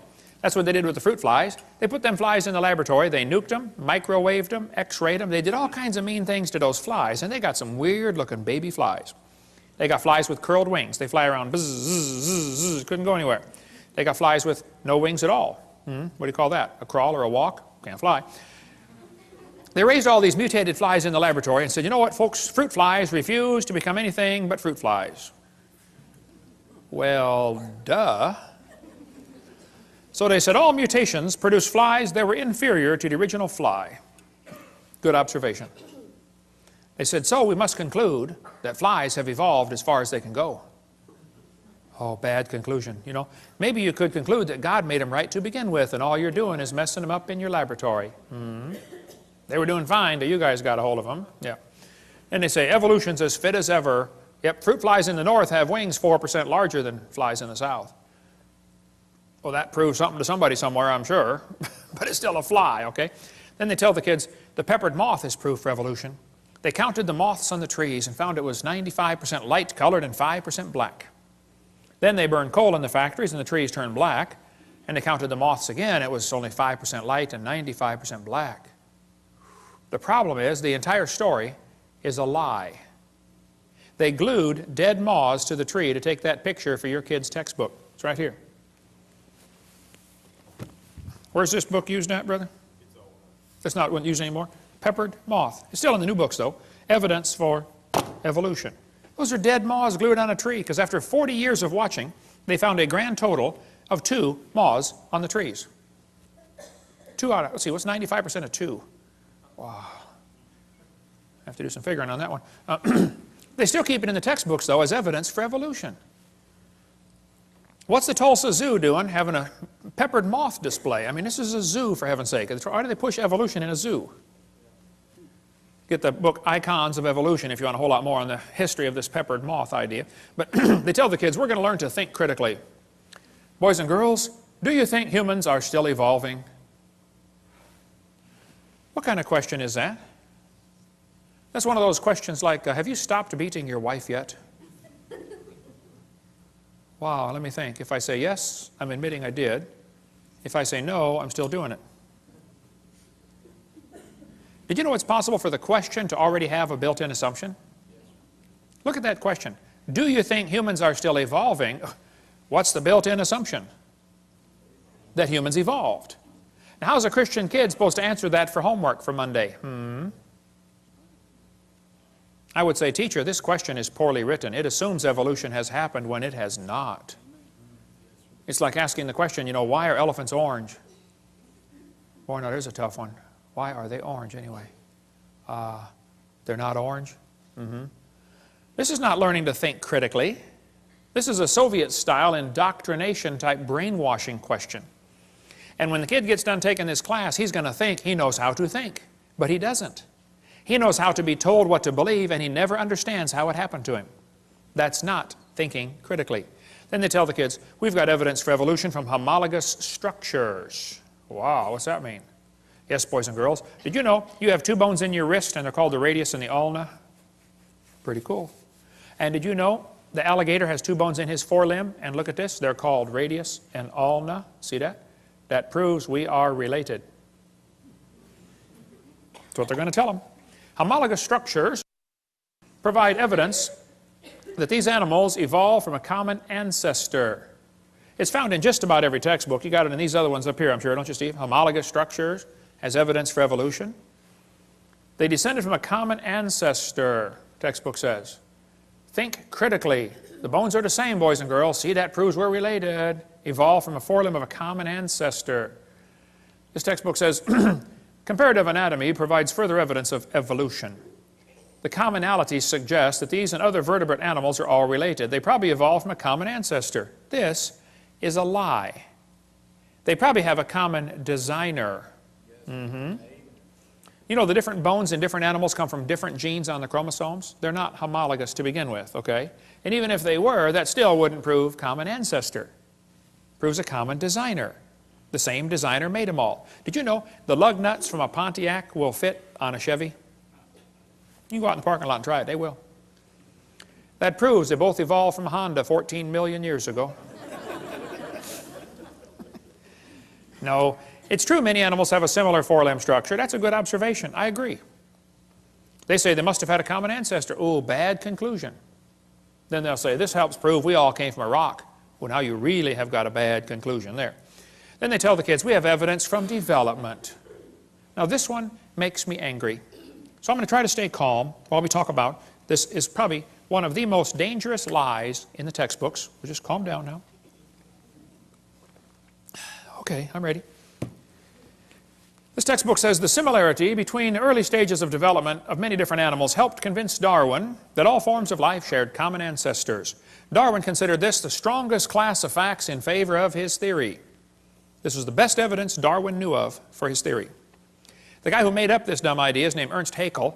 Haeckel called this idea we're about to share with you the biogenetic law, which means as animals develop inside the mother, they go through the stages of evolution. All you got to do is memorize the word farm, F-A-R-M, fish, amphibian, reptile, mammal. That's the way they say it happened. The phrase they had for it back then was ontogeny recapitulates phylogeny. Wow, what's all that mean? Well, ontogeny is the growth of the baby. It goes through stages, okay? Recapitulates means it reenacts or does over again. Phylogeny is the evolutionary sequence. This Irish textbook says, the presence of fish-like structures in embryos of different species shows these animals have evolved from fish and share the basic pattern of fish development. It's as if the embryo retains a memory of its origins and starts to copy them during its development. That's the ontogeny recapitulates phylogeny. Now the idea that Sigmund Freud relied on was the idea that ontogeny recapitulates phylogeny. That is, the development of the individual recapitulates the evolution of the entire species. This is stupid and dangerous. They tell the kids the embryo, the baby growing in the mother, has gills like a fish. Gills? That's a lie. Those are not gill slits. Those little folds of skin you see on the embryo grow into bones in the ear and glands in the throat. They never have anything to do with breathing. My uncle had 5 or 6 chins and he couldn't breathe through any of them but the top one. Okay?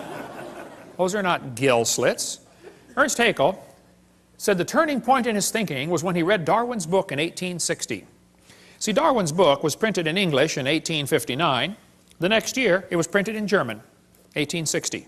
Haeckel was a German embryology professor. He read the book and said, wow, what a great theory. If only we had some evidence. Well, 9 years later, they still had no evidence. So Haeckel decided to help out. He was going to make some evidence. Haeckel took a drawing of a dog and a human embryo. He was an embryology professor, you know.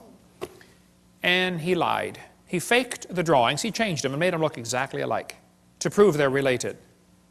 He just is a bald-faced lie, okay? Haeckel made giant posters of his fake drawings and traveled all over Germany and converted the people to believing in evolution, which led to the next obvious question. Hey, if evolution is true, I wonder which race of humans have evolved the farthest. And guess who the Germans thought it was? Yeah, we'll talk more about that later. Now, on top are Haeckel's fake drawings. Underneath are the actual photographs of these animals. He lied. His own university held a trial and convicted him of fraud. He said at the trial, I should feel utterly condemned were it not that hundreds of the best observers and biologists lie under the same charge. This biogenetic law is as dead as a doornail. It's not true. But it can't be taken out of the textbooks for some reason. It's been proven wrong since 1875, and they still keep it in the books. It's still used in this book, Evolutionary Analysis, college textbook, 1998 edition, used at University of West Florida, the exact same chart of Ernst Haeckel. That's only been proven wrong since 1875, okay? I know it takes a while to get textbooks up to date, but that's long enough. I think 130 years, they ought to be able to get it out by now, don't you think? Okay. More about the gill slits in this book here, Icons of Evolution. Darwin's theory, his book came out 1859. He predicted they would find evidence. 1869, Haeckel faked the drawings. 1875, it was proven wrong. But it's still in textbooks used all over the planet. 2004 textbook, still has it. 2005 textbook, and I pronounced it wrong, it's Chickasha, not Chickashaw, Chickasha, Oklahoma. I got corrected during the break. Still teaching the baby has gill pouches. Notice, for example, gill pouches, okay? Gill slits on the embryo. They're teaching this in textbooks all over the world. It's only been proven wrong since 1875. Get it out of the book. Tear the page out. I mean, it's a no-brainer. Tear out the page. It's not true. Here's a junior high textbook telling them it has embryo has gill slits. This one says, similarly, humans and fish embryos resemble each other because humans and fish share a common ancestor. These similarities provide evidence that these three animals evolved from a common ancestor, tiny gill slits. Gill slits on the human embryo. Gills of fish. Tiny gill pouches, used in college textbooks. Here's a 2004 textbook saying it has evidence of evolution is seen in development of embryos. You can't get a high score on SAT or ACT tests unless you lie and say the baby has gill pouches. It's found on every single test we could find. If you don't believe in evolution, you won't score high to get into college, or at least give the evolution answer. Why would they keep this in the textbooks 130 years after it is proven wrong? There's only one answer I can come up with. I'll tell you in a minute. This one shows a 5 to 6 week embryo, and it says by 7 months the fetus looks from the outside like a tiny normal baby, but it's not. It's not a baby at 7 months. Hello, that's a lie. It's a human at conception. 34% of babies born at 5.5 months will survive. One lady had surgery on her baby before it was born. Cut the mother open, cut the uterus open, and the baby's holding the doctor's finger at 5 months along. Let's see, the angel of the Lord said, behold, thou art with fetus. No, I believe he said you're with child, didn't he? Yeah, it's a child before it's born. Yeah. Scott Peterson is accused of murdering his wife and unborn child. Now, Paul is on, you hypocrite. Don't you think it's okay to have an abortion, and yet you call it an unborn child? Scott Peterson is found guilty of murdering his wife and son. That's because in California you have to have a double homicide to get the death penalty. So they want it to be a son or a child, but the rest of the time if you want to have an abortion it's okay. Now it's not a child, it's just a fetus. Well, let's get consistent here, folks, okay? Which is it? All right? More about embryology on this one, but why do they keep this in the textbooks? It's very simple. That's the only way to justify abortion. They want you to think it's not human yet. Somebody wants to reduce the population of this planet. And abortion has already done 20% of the entire world's population has been killed by abortion. 1 billion people. Let's see, Hitler killed 6 million, Stalin about 100 million, abortions 1,000 million. That's going to work. We'll cover more on that on video 5. Anna Rosa had her arm chopped off in a botched abortion. She was born anyway. They thought they killed her. Everybody says, oh, that's terrible. What if they would have cut her head off instead? We never would have heard about Anna Rosa. Now, I live in Pensacola. You might have heard of my town. We've had 2 doctors that were doing abortions shot and killed. Several clinics have been blown up or burned down. I did not shoot any doctors, and I did not blow up any clinics, okay? And I don't think Jesus would do it that way. He grew up under Roman control. He didn't go around blowing up tanks and burning down bridges, okay? But when the first doctor got shot, I was preaching in Fort Lauderdale. The next day I flew home, and right in front of me on the airplane were 2 women from NOW, the National Organization for Wild Women. And they were flying up to Pensacola, going to have a big rally and march around town, you know. As we got off the airplane, and I noticed on their shirt it had in huge block letters, choice above all. So, being my mild-mannered self, I said, excuse me, ma'am, what does this mean, choice above all? She said, a woman ought to have a right to choose. I said, choose what? She said, choose to have an abortion. It's her body. I said, well, yes, ma'am. If she wants to abort her body, I suppose that's fine. But it looks to me like she wants to abort somebody else's body. When you consider half of them are male, think about it. It's not her body. I said, by the way, ma'am, I'm kind of curious about this. I have 3 kids. I delivered one of my kids at home. I used to raise hamsters. I taught biology and anatomy. I'm kind of familiar with this process. I said, why does the woman's right to choice stop at birth? Why don't we let the mother choose to kill it after it's born? Be a lot safer and simpler. Hey, why don't we extend abortion rights up until the kid's 2 years old? I know a lot of mothers with a 2-year-old that have thought about it a time or two. I won't ask you to raise your hand, but I know you're out there. I got it. Let's extend abortion rights up until the kid is 18. I bet they'd behave a lot better. Son, one more time and I'm going to abort you. Hey, teacher, where's Johnny today? Oh, he didn't do his homework yesterday, so his mommy aborted him. Hey, grades would skyrocket, wouldn't they? By the way, Peter Singer is pushing for abortion after the baby's born. He's trying to get legislation passed so you can kill the baby up to 28 days after it's born and still call it an abortion. Have you ever noticed the news media calls them pro-choice and they call guys like me anti-abortion? I'm not. They do that anti-abortion because it's a negative sounding term. Pro-choice is such a positive sounding term. How about let's call me pro-life and call them pro-death, and we both get a positive sounding term. That's why I refuse to take the paper. I just can't stand their liberal slant on everything. We get a call once in a while, hey, you want to take the Pensacola News Journal? I say, no ma'am, we don't have a parakeet. That's what I tell them. See, the media will ignore the wishes of the majority and they're going to push their liberal agenda. We'll cover more on that on part 5. Well, remember when the kids got shot in Colorado? Right away they jumped on the gun control issue. You know, if kids keep getting shot in our schools, maybe it's time to consider some other issues like should we have public schools? Or maybe should we teach them evolution? That's what did the Columbine shooting. Those kids were real strong believers in evolution. They made a videotape before the shooting. One of the boys said, he doesn't deserve the jaw evolution gave him. Look for his jaw, it won't be on his body. They were strong believers in evolution. They did the shooting on Hitler's birthday on purpose. They shot Isaiah Shoals just because he was black. Eric's t-shirt said, natural selection. And then Rosie O'Donnell said, see, we need more gun control. Rosie, Rosie, Rosie. Blaming guns for Columbine is like blaming spoons for Rosie O'Donnell being fat. It's not the spoon's fault. It's not the gun's fault, okay? Maybe certain criminals ought to be publicly executed. Maybe that's time to think that one through one more time. Maybe all law-abiding citizens should be required to carry guns to protect themselves. Suppose every teacher in the public school was required to be armed. Just suppose. How far down the hallway would those kids have gotten? Somebody sent me this button, proudly unarmed. Would you wear this?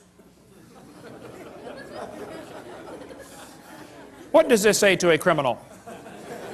Rob me. Isn't that exactly what it says? Of course. The Founding Fathers gave us the Second Amendment so we could keep and bear arms, and it wasn't so we could go duck hunting. The purpose of the Second Amendment was so we could defend ourselves if the government goes bad.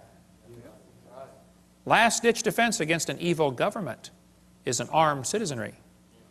You ever notice a lot of animals that eat grass have horns? Did you know you don't need horns to eat grass? The purpose of the horns is to explain to the lion, stay off my back. I just want to eat the grass, leave me alone. And I think everybody ought to be armed, not so we can hurt anybody, but just so we can explain to people, leave me alone. Don't take my stuff. Don't break into my house. Don't steal my car. Don't come hurt my family. Okay? Thank you. I probably waited too long. I didn't start my kids shooting until they were about 3. I probably should have started about 2, you know. Okay. Here's the logic they use to justify abortion. They're going to say, well, it's not human. Oh, brother. You're either dumb or you're lying. It's human at conception, okay? They're going to say, well, it's not viable. It can't live on its own. You're not viable yourself stark naked on the North Pole, you know. Can't live on its own. I know kids that are 25 that still come borrow money from Dad. Hey, Dad, can I borrow some money? You ought to be able to live on your own by now, son. They're going to say the child may be unwanted. There's kids that are already born that are unwanted. My parents moved 4 times when I was growing up, but I found them every time. By the way, there's probably 5 people in this room that have had an abortion. Now you listen carefully. God loves you. He can forgive you. It's not the unpardonable sin. God can use you in a powerful way. But don't you go through life justifying it. Don't say it was okay. No, it wasn't okay. It was murder. So confess it, forsake it, get right with God, and go serve God with your life, okay? Amen. Half the Bible is written by murderers, okay? You're in good company. They're going to say, well, the child may be unwanted. Well, a lot of people are unwanted. Year after year, the number of people waiting to adopt is about equal to the number of abortions. The babies are not unwanted, okay? They're going to say, well, the child may be a financial burden. Show me a kid that's not. Anybody got a kid that's not a financial burden? They're going to say it may be from rape or incest. Well, then you kill the rapist, not the baby. Execute the rapist and adopt out the baby. It's not that complicated. Hey, did you know it's illegal to shoot deer at night with spotlights in just about every state? Is it illegal in Tennessee to shoot deer at night with spotlights? You got to give them a sporting chance, right? Let's give the baby a sporting chance. Pass a law in Tennessee that says if a lady goes to have an abortion, the nurse will have a jar of marbles, and we're going to have a lottery, okay? 1 marble for baby, 1 for mother, and 1 for father. And 1 for doctor. And 1 for governor. And let's put several in there for the past president. And let's really have a choice. Now, if he's not alive, why is he growing? If he's not a human being, what kind of being is he anyway, huh? She says, honk if you're pro-choice. It's easy for her to be pro-choice. She's already been born. I don't know if you ever thought about this, but did you know everybody that ever voted for abortion has already been born? Think that one through. They say, well, abortion's legal. Well, that doesn't make it right. 1936, the German Supreme Court declared Jews in Germany are not persons. That opened the way to allow Hitler to kill the Jews. 6 million, at least, Jews were killed. I read lots of books about Hitler. I've been to Germany a couple times. Hitler said, I have the right to exterminate an inferior race that breed like the vermin. Hitler thought the Jews were an inferior species. He said the Germans are the superior race that deserve to rule the world. Hitler was killing the Jews to make more living space for the Germans. He sought to make the practice of Germany conform to the theory of evolution. Hitler said, if you want these criminals, I'll send them to you on luxury ships. You know, in 1938, the Jews could have been saved, but America refused to take them. Every country but Sweden refused to take the Jews. Hitler's book and his mind was captivated by evolutionary thinking, probably since he was a boy. Evolutionary ideas lie at the basis of all that is worst in Mein Kampf. Hitler thought it was the duty of the strong to trample the weak. In his book, Hitler said, nature does not desire the mating of weaker with stronger individuals, even less does she desire the blending of a higher with a lower race. Who's a higher race, Adolf? He kept talking about the mingling of Aryan blood all through his book. He talked about Aryan races, lower peoples. Well, I found Hitler's hit list. Hitler thought the blonde-haired, blue-eyed Norwegians were close to pure Aryan. Did you get all that? The blonde-haired, blue-eyed Norwegian. Vorden står det till idag. Ja, sure you betcha. Oof, hey there, fella. He thought the Germans were mostly Aryan. The Mediterraneans are slightly Aryan. The Slavics are half Aryan, half ape. Orientals are slightly ape. Black Africans are mostly ape. And Jews are close to pure ape. Hitler killed the Jews to speed up the evolution process. Let's eliminate the inferiors. Anybody know where the Olympics were held in 1936? Berlin. Anybody know who won the most gold medals? Jesse Owens, the black American athlete. Hitler was so angry, he said, it's not fair to make my men race against this animal. Hitler said, I regard Christianity as the most fatal, seductive lie that ever existed. Well, that's because he thought biological evolution would weed out the religion and be a weapon against religion, because the Bible teaches all nations are of one blood. And if you think you are superior to somebody because of the color of your skin, number one, you're wrong. Number two, you're stupid. Okay, number three, you're not right with God. Okay, we cover more on the races, and there's no such thing as races. It's just skin colors on video number 7. I stood in the courtroom in Nuremberg where they held the trial years ago. Those guys on trial said, we did nothing illegal, we were just obeying orders. Yeah, and they were found guilty anyway, weren't they? Because see, there's a higher law than Germany's law. It's called God's law. Now, the Supreme Court in America in 1973 said the word person does not include the unborn. That's the decision that opened the way now for 45 million babies to be killed in America. 1,000 million, that's a billion worldwide. On September 11th, 2001, 3,000 Americans were killed by terrorists. We spent billions of dollars trying to hunt them down and kill them, right? You know what else happened September 11th, 2001? 4,500 Americans were killed by abortionists. 50% more, and nobody said a word. The next day it happened again. We've had a September 11th tragedy every day ever since. Have we gone nuts? Margaret Sanger started a group called Planned Parenthood to eliminate the inferior species. She wanted to wipe out the blacks, the Jews, and the Orientals. She thought they were human weeds. We could spend all day on Margaret Sanger, but they thought that, just like Hitler said the Jews are a parasite in the body of nations, Margaret Sanger said the unborn child is a parasite in the woman's body. No, it's a child, okay? It's a baby. We could spend all day on Margaret Sanger. We don't have to take time for that now, but this is a Planned Parenthood document from 1952. They said, your question's answered about birth control. What is birth control? Is it an abortion? They said, oh, definitely not. An abortion requires an operation. It kills the life of a baby after it has begun. Well, you bunch of hypocrites at Planned Parenthood. Now they're the biggest funder of abortions in the country. These 6 things doth the Lord hate. Hands that shed innocent blood. God hates this. Cursed be he that taketh reward to slay an innocent person. And all the people shall say, Amen. Amen. Your textbooks are going to tell you kids that you have an appendix that is vestigial. You don't need it anymore. That's a lie. You need your appendix. The appendix is part of your immune system. Here's an article on the web from University of Chicago. Ask a scientist. Nancy writes in and says, what is the function of the appendix in a human before it is taken out through surgery? This lady writes back and says, the appendix has no known function. She's way behind the times on that one.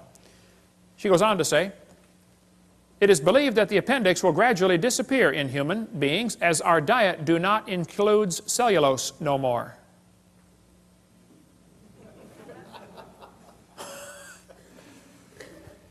Our diet do not include cellulose no more. University of Chicago. Wow. Good place to get an education. Not in English, apparently. But in the first place, this is not true, okay? The appendix is part of your immune system. You need your appendix. The appendix activates killer B cells like your thyroid activates killer T cells. It's true you can live without your appendix. That's true. You could live without both your legs and both your arms and both your eyes and both your ears also. Doesn't prove you don't need them. If you take your appendix out, you got a much better chance of getting all sorts of diseases. This textbook says the whale has a vestigial pelvis. Many organisms retain traces of their evolutionary history. For example, the whale retains pelvic and leg bones as useless vestiges. National Center for Science Education teaches, Bossy the cow evolved to blowho the whale. The cow evolved to the whale. And the evidence is the pelvis. Whales have a pelvis, vestigial pelvis and leg bone that serve no purpose. They have hind limb bones that have no function. Just imagine whales walking around. It's true. Well, here's the bones they're talking about right there. Just imagine the whale walking around. I have tried and tried to imagine, and I just can't do it. Almost every type of whale has these bones right there in the abdomen. They are not attached to the spine. That's correct. Textbook says the whale's pelvis is located far from the vertebra and has no apparent function. The whale's pelvis is evidence of its evolution from four-legged, land-dwelling mammals. This is a lie. Those little bones are anchor points that special muscles attach to that allow the whales to reproduce. Whales are kind of big, you know. And without those special muscles and those special bones, they can't get more baby whales. So either these guys are ignorant about their whale anatomy, or they're lying to your kids trying to spread their theory. But it's not true that those are vestigial, okay? There are no vestigial organs, and if there were, think about it, that would be the opposite of evolution. That's losing, not gaining. How's that going to help? You lose everything until you have it all? We could spend 2 days on whale evolution. Every one of them, Ambulocetus and Pakicetus, have all been proven baloney. They can't be intermediate species, okay? The authors were certain the feet were enormous, even though nothing was found. Basilosaurus could not possibly have been ancestral to any of the modern whales. Pakicetus was made from one small piece of jaw, a small piece of skull, a small piece of jaw, and a few teeth. You find a little bit of jaw, a little bit of skull, a couple of teeth, and you know that it's half whale, half something on land? That's kind of a stretch, don't you think? We'll cover more on that later, but there's all kinds of stuff on our website about this. I've got in my museum a 15.5-foot python snake skin. If you look at the south end of that snake skin, it's got a couple claws attached to a little 2-inch bone going up inside the snake's body. We've got them in our museum, okay? Textbook says, see, boys and girls, this is a vestigial structure. The boa and the python have these little tiny claws. Do whales or snakes have back legs? You can see that they don't. Yet, both animals have vestigial hip bones and leg bones where legs may once have existed. This is a lie. This textbook says they have reduced hind legs, rudimentary hind legs of a python snake. You've got to be kidding. Those little claws are used in mating, okay? The snake doesn't have any arms, and you can't talk and say, scoot over, honey, okay? This has nothing whatsoever to do with walking on land. It has to do with getting baby snakes. So once again, somebody's real dumb about their snake anatomy, or they're lying to your kids trying to spread their theory. This textbook shows the coccyx, the human tailbone, and at Discover magazine, and it says, that's all that's left of the tail that most mammals still use. Humans have a tailbone that is of no apparent use. I was in a debate in Huntsville, Alabama, against the president of the North Alabama Atheist Association. He got up in front of God and everybody and said, folks, I've got proof for evolution. Humans have a tailbone they no longer need. I said, Mr. Patterson, I taught biology and anatomy.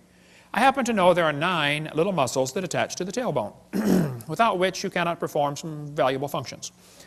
I won't tell you what they all are, but trust me, you need those muscles. I said, now, if you think the tailbone is vestigial, I, Kent Hovind, will pay to have yours removed. Bend over. Critical thinking, this book says, 2005 edition. At the end of your backbone is a coccyx, a few small bones that are fused together. Could the human coccyx be a vestigial structure? Or is it the start of a newly evolving structure? That's thinking critically.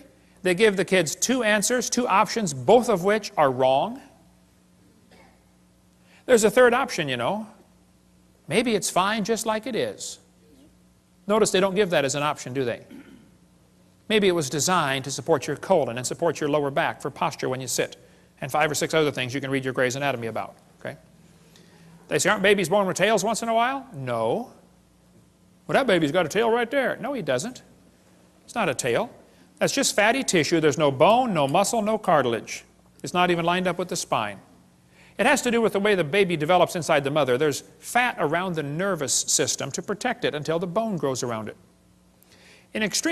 Generally, the fat is resorbed into the system as the baby grows and develops bone. But on extremely rare occasions, the fat is excluded outside the body like a big wart. So what you do, you cut it off, sew it up, put a diaper on the kid, and send him home. It's just nothing like it's just like a wart. That's all it is. Cut it off. It's not a tail. This one says the coccyx is a small bone at the end of the human vertebral column. It has no present function, and is thought to be the remainder of bones that once occupied the long tail of a tree-living ancestor. They told me when I was a kid, man used to have a tail, but he lost it because he didn't need it. I thought, didn't need it? Have you ever thought how handy a tail would be?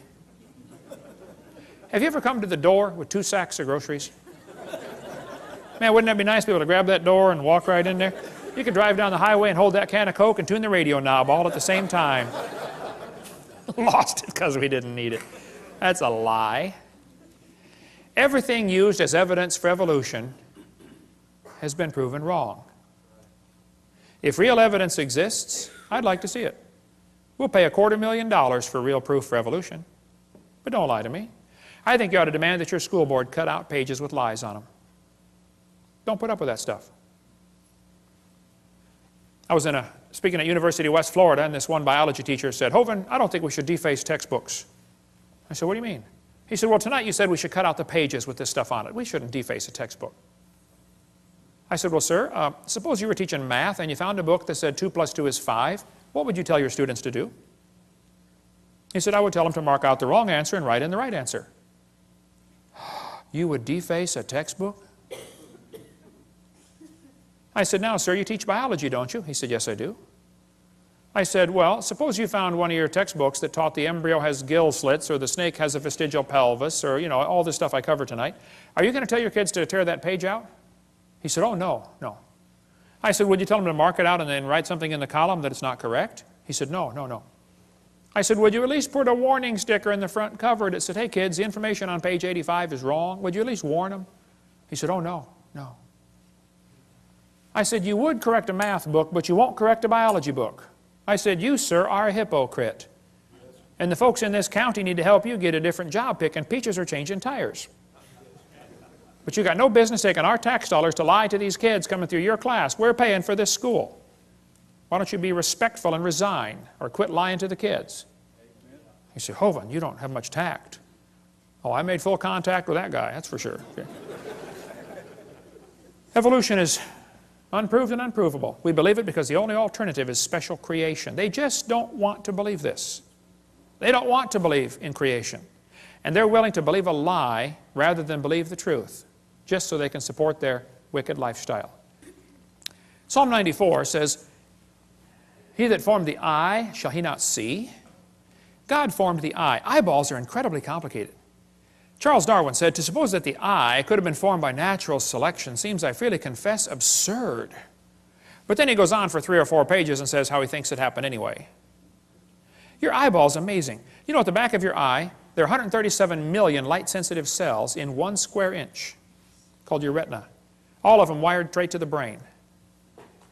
How would you like to hook up 137 million electrical connections in 1 square inch? My Heavenly Father did. He's pretty smart, isn't he? Now, I debated one atheist one time, and he said, "Hovind, the eye is an example for evolution because it's poorly designed." I said, "What on earth are you talking about?" He said, "Well, the light comes into your eye, and then it goes through blood vessels in front of the retina." He said, "That's wired backwards." He said, "The octopus has a much better eye because their blood vessels are behind the retina." I said, "Sir, let me just explain something to you, okay?" I said, "We live in the air." Now, air is a pretty poor insulator for UV light. So your body is designed with the blood vessels in front of the retina. That's your body's last defense against ultraviolet light. Now, octopus live in the water, okay? Water blocks UV light, so they don't need their blood vessels in front. See, we're designed for living in air, and they're designed for living in water. Now, if you want to swap eyes with an octopus, you just go ahead, sir, but you're going to be blind in a few days, okay? Because they don't have the blood vessels in front to block the UV light. What a dumb evidence for evolution. What they're trying to say is, well, God wouldn't do it this way, so it must have evolved. Well, that's a silly argument for evolution. Maybe you just don't understand why it was designed that way.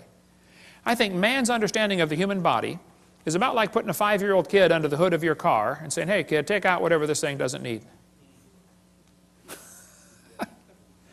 You don't know what any of it does. You can take it all out, right? You know, your eyeball's amazing. It would take a minimum of 100 years of Cray computer time to simulate what takes place in your eye many times every second. Eyeballs are amazing. But this textbook says, the complex structure of the human eye may be the product of millions of years of evolution. Why doesn't God get the glory for what He did? This textbook shows the kids a bird eye and a reptile eye, and it says right up here, boys and girls, you can better understand how the eye might have evolved if you picture a series of changes. You have to imagine how it happened. Just imagine the eye changing. That's not science, imagining how it happened. Where's the evidence? See, evolution only takes place in the imagination. Never takes place in reality. They're lying to you, okay? He that formed the eye, shall he not see? Science deals with things we can observe and study and test. You don't observe anything about evolution. If you have something that's designed like an eyeball, it demands a designer. If painting is proof there was a painter, even if you never see the guy. A building is proof there was a builder, and a watch is proof there was a watchmaker, and design, the creation, is proof there was a creator. See, design simply demands a designer, period. The invisible things of Him from the creation of the world are clearly seen. They are without excuse, the Bible says. There's no excuse.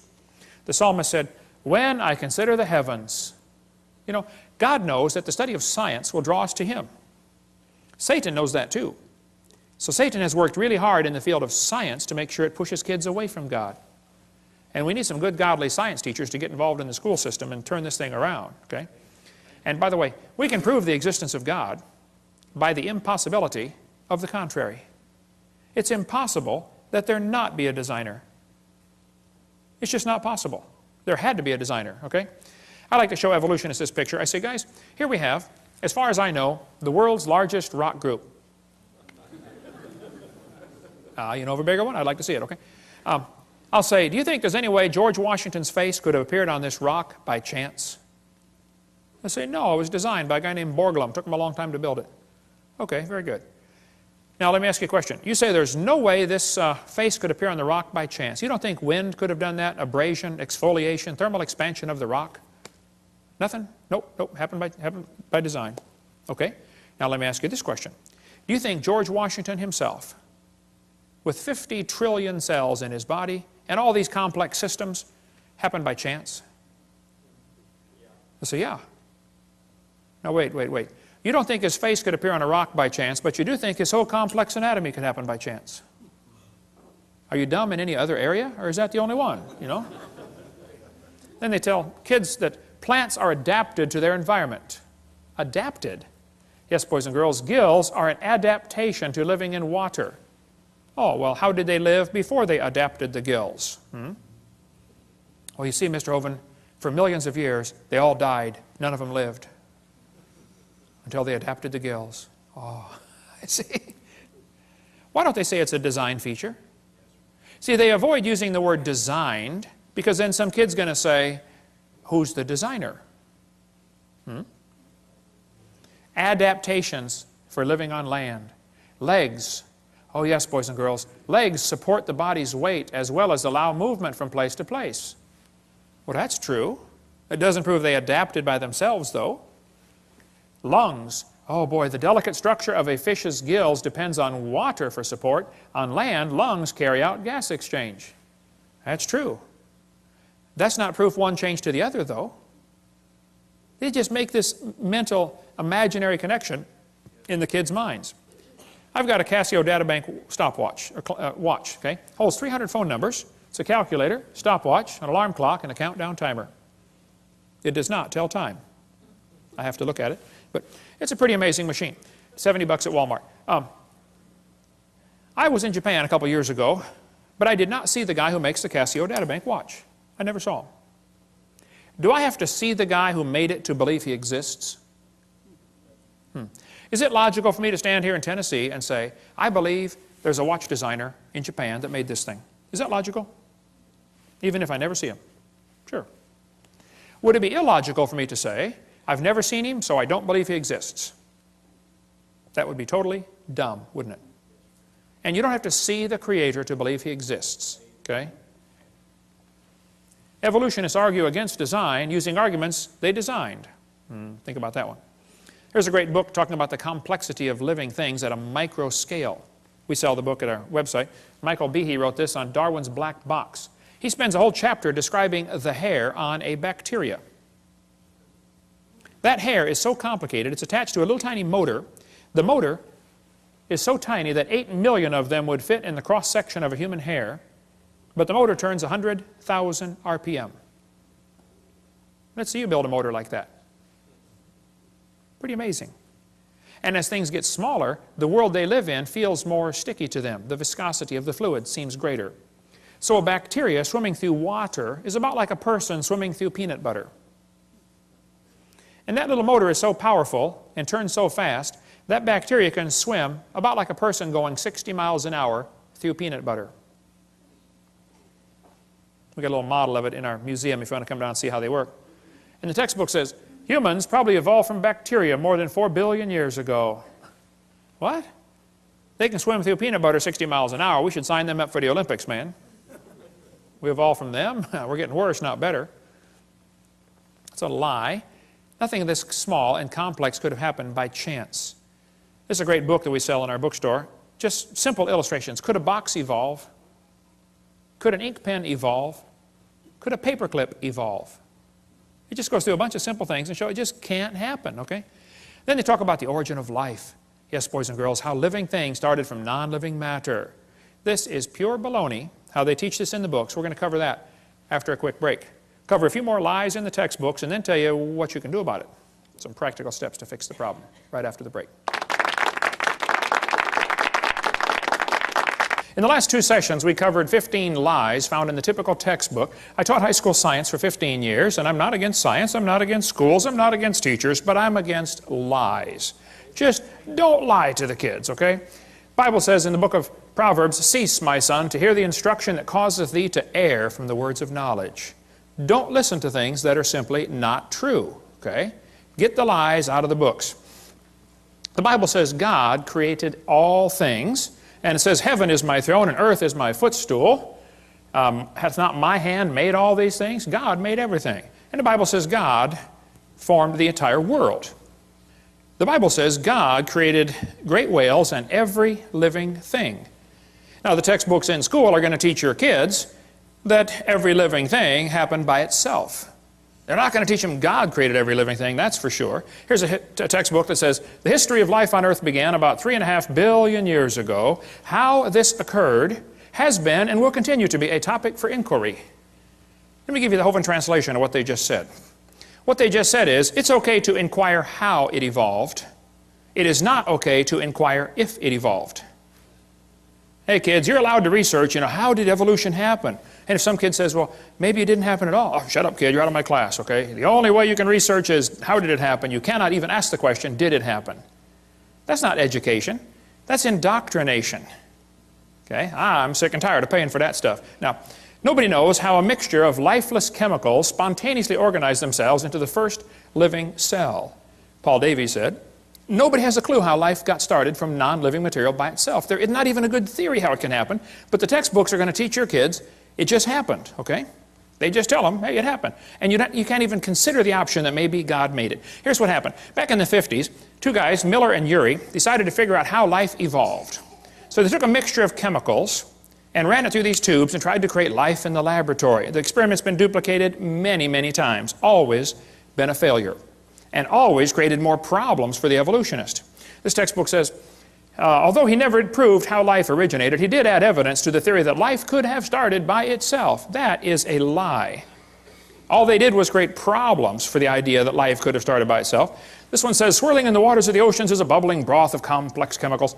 Progress from a complex chemical soup to a living organism is very slow. Boy, it sure is. It don't even happen. That's how slow it is. There are several different articles that say life came from clay. Yep, got some clay together and poof, came alive on the bottom of the ocean.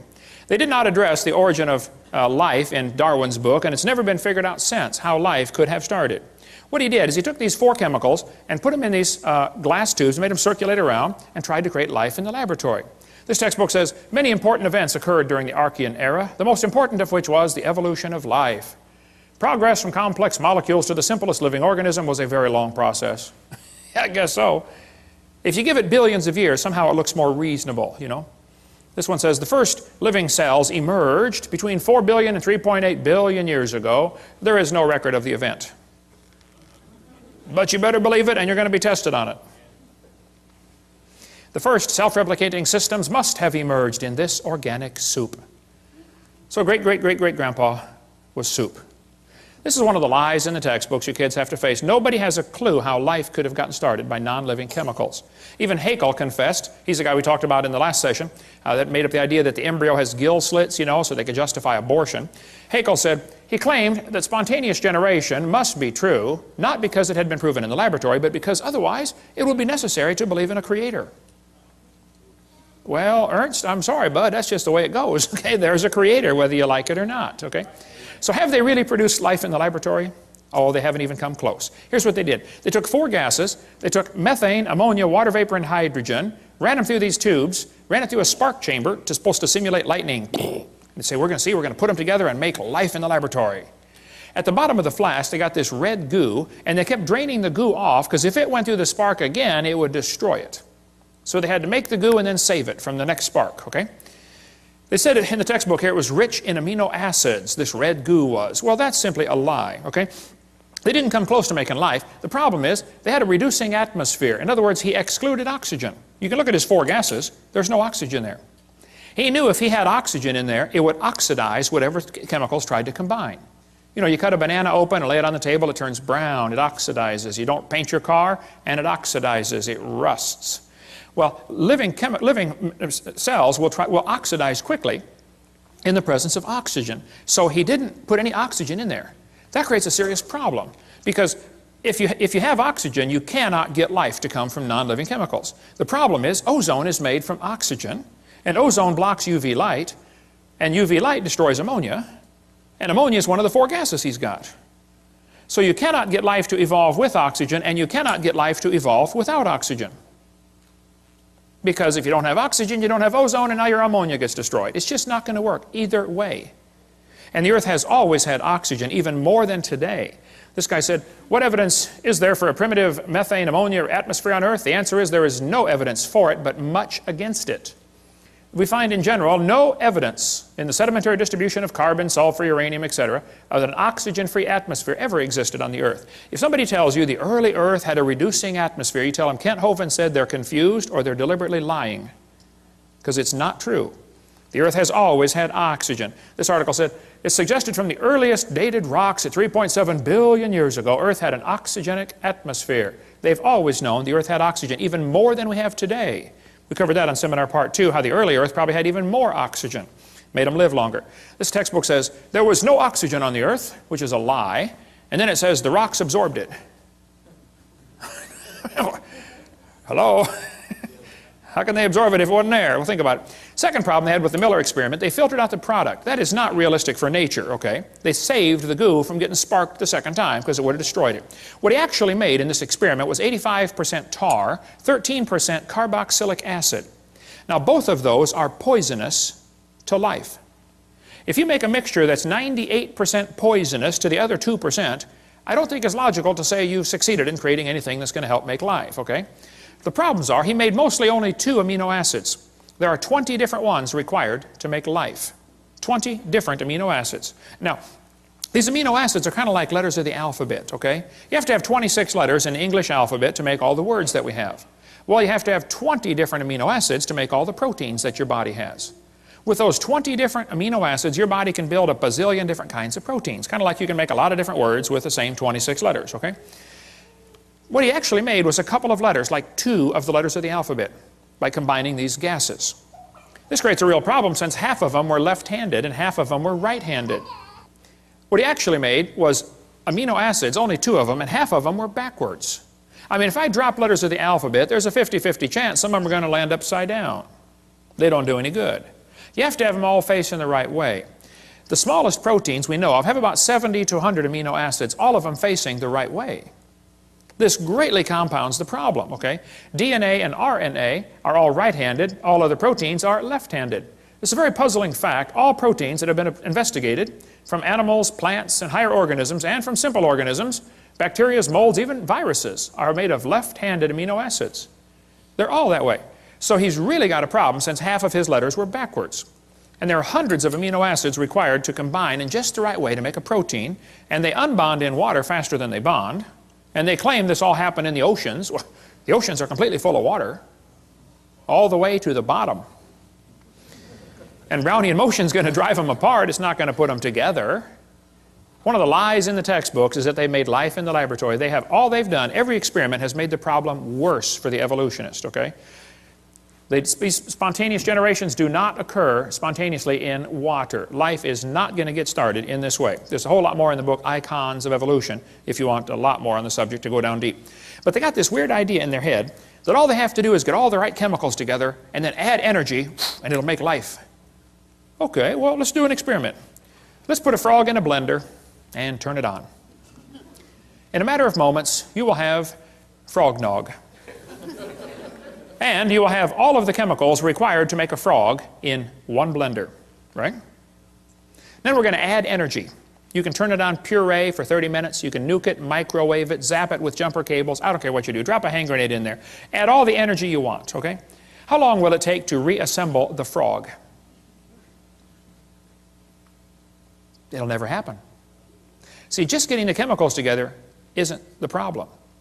You go to the mortuary, you got a dead body laying there, you got all the chemicals required for life right there in one spot. Bring it back to life. Life is something different. I don't think science has ever defined that clearly, but they talk about how we all came from this early life form. Once this first life form got started, this single cell, then it evolved into everything else. Like this textbook shows the kids that a bacteria slowly evolved to a human. These trees of life are absolute propaganda. There is no evidence for any of these, okay? Even Mary Leakey said, those trees of life with the branches of our ancestors, that's a lot of nonsense, okay? Stephen Gould said the evolutionary trees that adorn our textbooks are not the evidence of fossils, that's for sure. There is no evidence that any animal is related to any other kind of animal. But this textbook says, all the many forms of life on Earth today are descended from a common ancestor found in a population of primitive unicellular organisms. There's no such thing as a primitive unicellular organism. If it's alive, it's complicated. We'll cover more on that in a minute. And then it says, no traces of those events remain. What they do is they tell the kids, okay kids, the mammals, the birds, and the crocodiles have a common ancestor. They draw these trees in the books, and they look so pretty, and the kid goes, wow, they've got proof. I saw it in my book. No, they've got a picture in your book, okay? Everything inside that circle is pure religious speculation. They think it happened, they hope it happened, but there is zero evidence for anything inside that circle.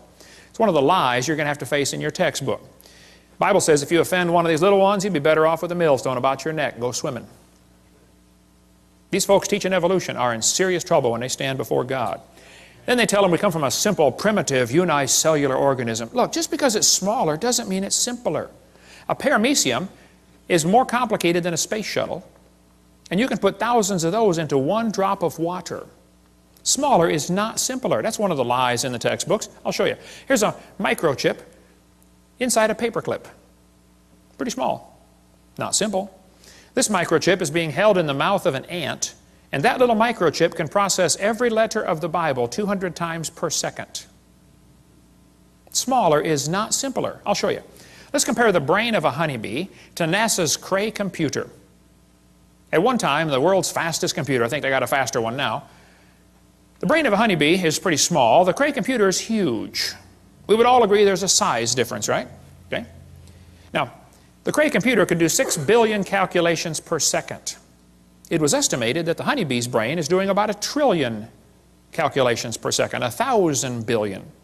So that little honeybee brain is about 133 times faster than a Cray computer. The Cray uses many megawatts. It's power hungry. The honeybee uses 10 microwatts. Did you know honeybees not only make honey, they fly on honey. That's their energy source. And a honeybee can fly 1,000,000 miles on 1 gallon of honey. How would you like a machine that gets 1,000,000 miles per gallon? Especially at today's price of gas, right? Fill up once and you're done for the rest of your life. The Cray cost $48 million. The honeybee's brain is pretty cheap. You splat them on your windshield all the time, right? Many people scramble when the Cray breaks down. Nobody heals the honeybee. A self-healing computer. Steve, you work on computers. How'd you like one of them?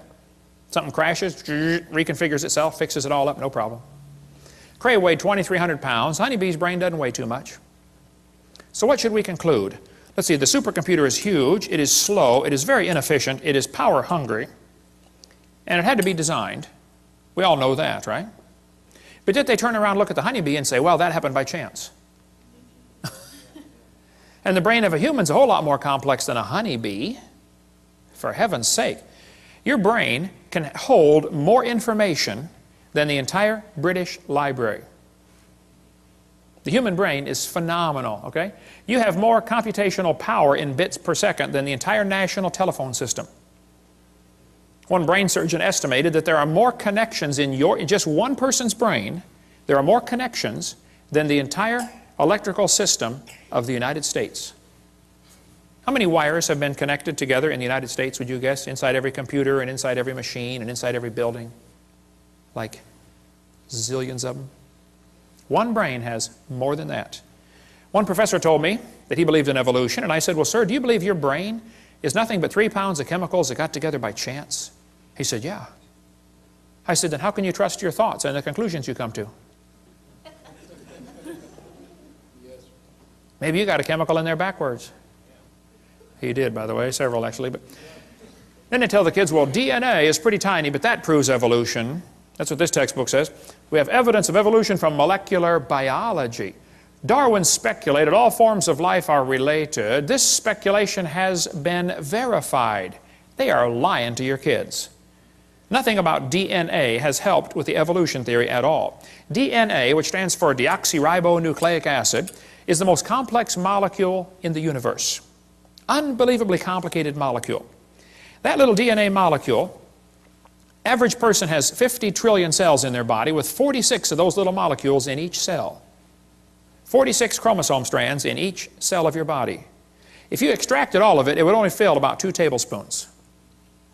But if you took those DNA strands and unwound them, stretched them out, tied them together, one person's DNA would reach from Earth to the moon and back over 500,000 times. Round trips to the moon. They say the DNA holds more information than all computer programs ever written by man combined. IBM models the newest computers after DNA. The quantity of information is so vast we have to invent new numbers to measure it. Not terabytes, petabytes, or exabytes, yottabytes, and zettabytes. All the words uttered by everyone who ever lived would amount to 5 exabytes. And your DNA and your chromosome holds more information than that? It is so unbelievably complex. If you typed out the code found in your DNA, when you got done typing, you'd have enough books to fill Grand Canyon 78 times. That's the instructions to make you. I'd say you're pretty special. Quite a list of instructions to make you. David said, I will praise thee, for I'm fearfully and wonderfully made. And he didn't have a microscope, and he could figure that out. Yeah. You know, from conception to birth, the baby adds 15,000 cells per minute to its body. Each one is more complicated than a space shuttle. How would you like to be in charge of the supply end of supplying a factory that is producing 15,000 space shuttles a minute? And it's your job to make sure they have all the nuts and bolts and screws and everything they need to put that thing together. Some of you women are saying, boy, I did it, and that's hard too. Sometimes they want pickles in the middle of the night, you know. What are you building down there anyway, you know? The probability of one DNA happening by chance has been calculated to be 1 in 10 to the 119,000th power. That's a big number when you figure the entire visible universe is about 10 to the 28th inches in diameter. DNA has not proven anything that would help the evolution theory. It's been made the problem much, much, much worse. But let's just assume that the chromosome number means something and that, you know, it could evolve. Okay, well then I did some research on this. I discovered penicillin has 2 chromosomes. That one had to evolve first. And then slowly over millions of years, they got some more chromosomes because they're complicated, you know, and turned into a fruit fly. You can see the similarity there. It's only got 8 chromosomes. And then very slowly it evolved some more chromosomes and became either a tomato or a housefly. Very tough to tell the difference. They're identical twins, you know. And then very slowly over millions of years it evolved into either a pea or a bee. You can see the similarity there, you know, pea, bee, very similar. And slowly became lettuce and then a carrot. And finally, when we got to 22 chromosomes, triplets. The possum, the redwood tree, and the kidney bean all have 22 chromosomes. Average scientists cannot tell them apart. Let's see, which one is which here? Okay, let's see, tree, possum, bean, and we have 46, folks. And if we can just get 2 more, the next step of human evolution, we're going to become a tobacco plant. I know some already smell like it. Sometimes I'll get on the elevator and I'll say, man, you're evolving, you're way ahead of me. And it probably won't happen in my lifetime, but we might get enough chromosomes someday to be either a dog or a chicken. They're twins too, you know. And then way down the road, you know, we're going to become a carp. They got double the chromosomes we do. And someday, star date 349572, we're going to become a fern. I was at a church one time and this lady walked up to me afterwards and she said, Mr. Hovind, I'm fern. I shook hands with that hand right there. I'll never wash it again. Hey, how come the evolutionists are always comparing things that fit their theory? Why don't they show us the things that don't fit their theory? Like, let's just say we're going to examine how things evolved based upon how long they lived. Well, we could arrange animals by how long they live, and we'll find out the hamster evolved first, slowly turned into a cat, and then a canary, and then a dog, and then a chimpanzee, and an alligator, elephant, horse, turtle, and human. We made it, folks. We made it. Let's arrange the animals based on how long they're pregnant, their gestation period. Well, in that case, the possum, only 13 days. How'd you like that, ladies? Only be pregnant for 13 days. Not bad, huh? Yeah, I'd have a bunch of kids in. Slowly evolved into a hamster, then a rat, then a rabbit, kangaroo, on down the list, and the elephant. 640 days. They are the winner. The most evolved creature on earth. Or maybe, you can see here the cat and the dog are identical twins, you know. Maybe we should arrange them based on how much they weigh in their adult form. Well, the shrew only weighs 4 grams. Slowly it became a mouse. And very slowly, over billions of years, became a whale. The whale's the most evolved now. Why don't they show us these charts, huh? And why is it that amphibians have 5 times more DNA than mammals, and some amoeba have 1,000 times more DNA? They don't tell us these things because it doesn't fit their theory. It's impossible to arrange in any sort of evolutionary series based on just one little bit of facts. You better find all the facts. You find out this evolution theory fails miserably. But they tell the kids, we're going to think critically. Boys and girls, there are 20 kinds of amino acids. That's a fact. Explain how this fact supports the idea that all life shares a common ancestor. How's a Christian kid supposed to answer that for homework for Monday? Don't you see a built-in assumption in this question? That's not learning to think critically. Would the kid be allowed, teacher, to explain how this fact that all life forms have 20 amino acids, would the kid be allowed to say, maybe that proves the intelligence of a common designer? Maybe God gave all the animals the same basic 20 amino acids so that we don't have to just eat each other, you know. I mean, if they're all totally different, wildly different kinds, then we could only eat other humans. But see, God made it this way so the brown cow can eat the green grass and give the white milk and make the yellow butter, and I eat it and get the blonde hair. Maybe that's why there's all the same basic building blocks. Yeah. One of the lies they face in the textbooks is this idea that all these similarities prove a common ancestor. Well, let's pretend that it does, okay? This textbook says humans and orangutans are 96% similar, proving a common ancestor 15 million years ago. I don't think so. Humans and chimps have thousands of differences. Thousands of differences. Overall, this guy says the genetic difference is only 1.6%. Oh, that's what they used to think, but that's a lie. Barney Maddox was the leading genome researcher on this project. He said the genetic difference between human and chimpanzee is at least 1.6%. That doesn't sound like much, but calculated out, that's a gap of 48 million nucleotides. And a change of only 3 nucleotides is fatal to an animal. He said it's not going to happen. That's when they thought the difference was 1.6%. It's still too big of a gap. Now then, later they found out, oh, actually it's a 95% similarity, which is 5% difference. And just recently they said, oh no, wow, look at this, it's 7.7% difference. The difference, the more we study about this, the worse the problem gets for the evolutionist. Actually, it's becoming worse by the day. This result is based on only 1 million DNA bases out of 3 billion. They've only analyzed 1/3000th of the human DNA code. Very small percent has actually been analyzed. French and American scientists have mapped chromosome 14, the longest sequence to date, and the site of more than 60 disease genes. The feat enlisted nearly 100 researchers and marks the 4th of the 24 human chromosomes mapped so far. If somebody tells you they have mapped the entire human genome, you tell them Kent Hovind said they're mistaken or they're lying. Okay? They've only mapped a small percentage. Okay? Then it says, the French National Sequencing Center said the chromosome is comprised of more than 87 million pairs of DNA, all of which have been sequenced, so the chromosome's map includes no gaps. This is the longest piece of contiguous DNA sequenced. 87 million pairs, a fraction of the total 3 billion pairs found in the human genome. They still don't know how much there's in there, and it's already 7.7% difference. This researcher said, human genome is littered with up to 20,000 pseudogenes. That proves evolution. I get this in debates all the time. They'll say, what about the pseudogenes? I said, there's no such thing. They say, well, yeah, there are thousands of pseudo, which means a false gene. It doesn't do anything. Oh, no. Those pseudogenes serve several purposes. Number one, they serve as decoys to draw poisons away from the real ones. Number two, they serve as backup mechanism. It's like your computer has an automatic backup. You know, if a piece of the memory gets destroyed, another one of those pseudogenes jumps right in, takes over.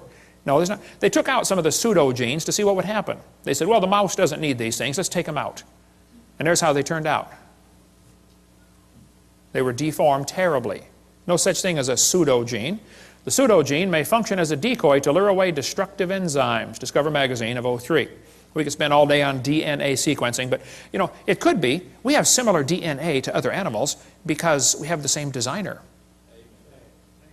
You know, similar bridges would have similar blueprints, wouldn't they? Similar cars would have similar instructions on how to build them, how to make them. Man has a pretty good understanding of how cars work.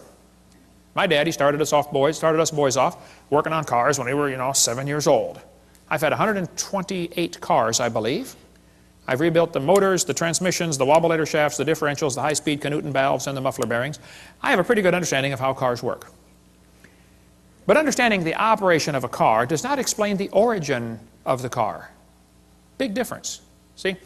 Let's suppose your son turns 16. All of my kids did a few years ago. Your son comes up and says, hey, Dad, I got my license. Let me see that thing, son. Let me see your license. Come on. Wow, son, that's a lousy picture. It is a good likeness, though. He says, hey, Dad, can I drive the car? Well, son, your mom and I knew this day was coming. The car is a very complicated machine. Did you know there are 3,000 bolts required to hold a car together, and one nut can scatter it all over the highway? We don't think you're ready for the whole car, son. We're going to let you slowly evolve into the car. This year, we're going to give you 10%. Next year, maybe just a little more. Hey, what good is 10% of a car? That's what you put in a junkyard. How many things have to be right on a car to make it work? Like thousands of things? How many things would have to be wrong to make it stop working? Any one of the many thousands of things. Like not having the keys, not having any gas in it, Take the distributor cap off and run a pencil around the inside and put it back on. Boy, they'll never find that one. Take the spark plug wire off, put a doorbell wire in there, shove it back down, feed the doorbell wire through the firewall, and weave it through the fabric of the front seat. Do that when they're going on their honeymoon, get in the car. Wow, let's go, honey. Bam! Ooh. Whoa, what was that? Okay. There's 1,000 things that make your car quit running. Probably 10,000 ways to stop a car from running. Shove a potato in the exhaust pipe, watch what happens. I don't want to give you any more ideas, okay? But there are thousands of differences between humans and chimpanzees. But if you think a percentage of similarity proves a relationship, let me show you the research I've been doing. I discovered clouds are 100% water. Watermelons are 97%. It's only 3% difference. That proves they're related. Jellyfish are 98%. Missing link. And so are snow cones. Yeah, there we go. We got the proof, okay? Then they tell them fossils prove evolution. I say, guys, you got to be kidding. This textbook says, evidence of evolution from the fossil record. Oh, no, don't give me that. That's a lie. There is no fossil record. There's a bunch of bones in the dirt. It's not a record, okay? You're putting your interpretation on those bones they're digging out of the dirt. There is no fossil record. This textbook says evolution is a fact. The fossil record provides some of the strongest evidence that species evolved over time. This is silly. There is no fossil record. You don't look back into time. You look at a bunch of bones you dug out of the dirt. And you put your interpretation on them, okay? Fossils only exist in the present. They don't exist in the past.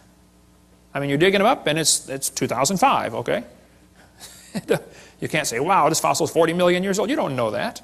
Okay? All we do is put our interpretation on the fossils. But the kids are taught fossils contribute to our understanding of evolution. Kids, keep in mind, dead animals do not reproduce or evolve. Darwin said, if my theory is true, numberless intermediate species ought to have be found in the fossil record.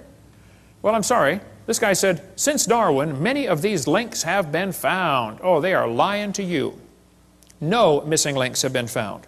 Even David Robb, who believes in evolution, says, in the years after Darwin, his advocates hoped to find predictable progressions. In general, these have not been found. Yet the optimism has died hard, and some pure fantasy has crept into textbooks. You're kidding. Fantasy in the textbooks? That's a fancy word for a lie. Okay? And we could spend 2 days on the fossil record. There's no fossil record, and there are gaps all over the place. Every place where there ought to be something, they find nothing. No evidence for how the whale evolved, or how the birds evolved, or how the flowering plants evolved. No evidence whatsoever. If you find a fossil in the dirt, all you know is it died. You couldn't prove it had any kids, and you sure couldn't prove it had different kids. And why would you think a bone in the dirt can do something animals today cannot do, which is produce something other than their kind? Luther Sunderland wrote to major evolutionists all over and said, hey, where's the evidence for evolution? They wrote back and said, we don't have it, somebody else has it. He wrote to Colin Patterson because Patterson has access to the largest fossil collection in the world, British Museum of Natural History. Nobody's got more fossils than them. Patterson wrote a book about evolution, but he didn't show any missing links. So Sunderland wrote him a letter and said, excuse me, why didn't you show the missing links in your book? I'd like to see a picture of the missing link. Patterson wrote back and said, I fully agree with your comments on the lack of evolutionary transitions in my book. If I knew of any, fossil or living, I would certainly have included them. I will lay it on the line. There is not one such fossil. There are no missing links. The whole chain is missing. It's not a link they're looking for, folks. Even Stephen Gould said the absence of fossil evidence is a nagging problem for evolution. Yeah, it sure is.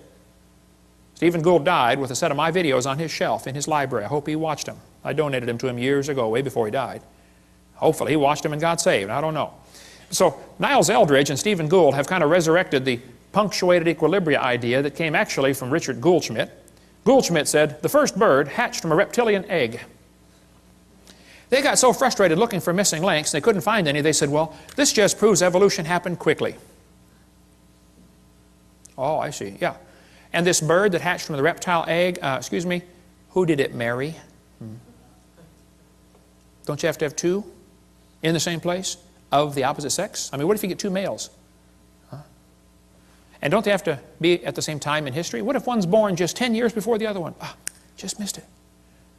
You got to get them in the same place of the opposite sex at the same time, and they got to be interested. You got a whole bunch of problems, okay? Serious problems. Then they tell the kids to think critically. Which theory best describes the organism's evolution? Gradualism or punctuated equilibria? Look what they do. Kids, which theory is the best explanation? Slow evolution or fast evolution? Do you see how they're giving the kids two options, both of which are false? Which is correct, boys and girls? Elephants are orange or elephants are pink? Oh man.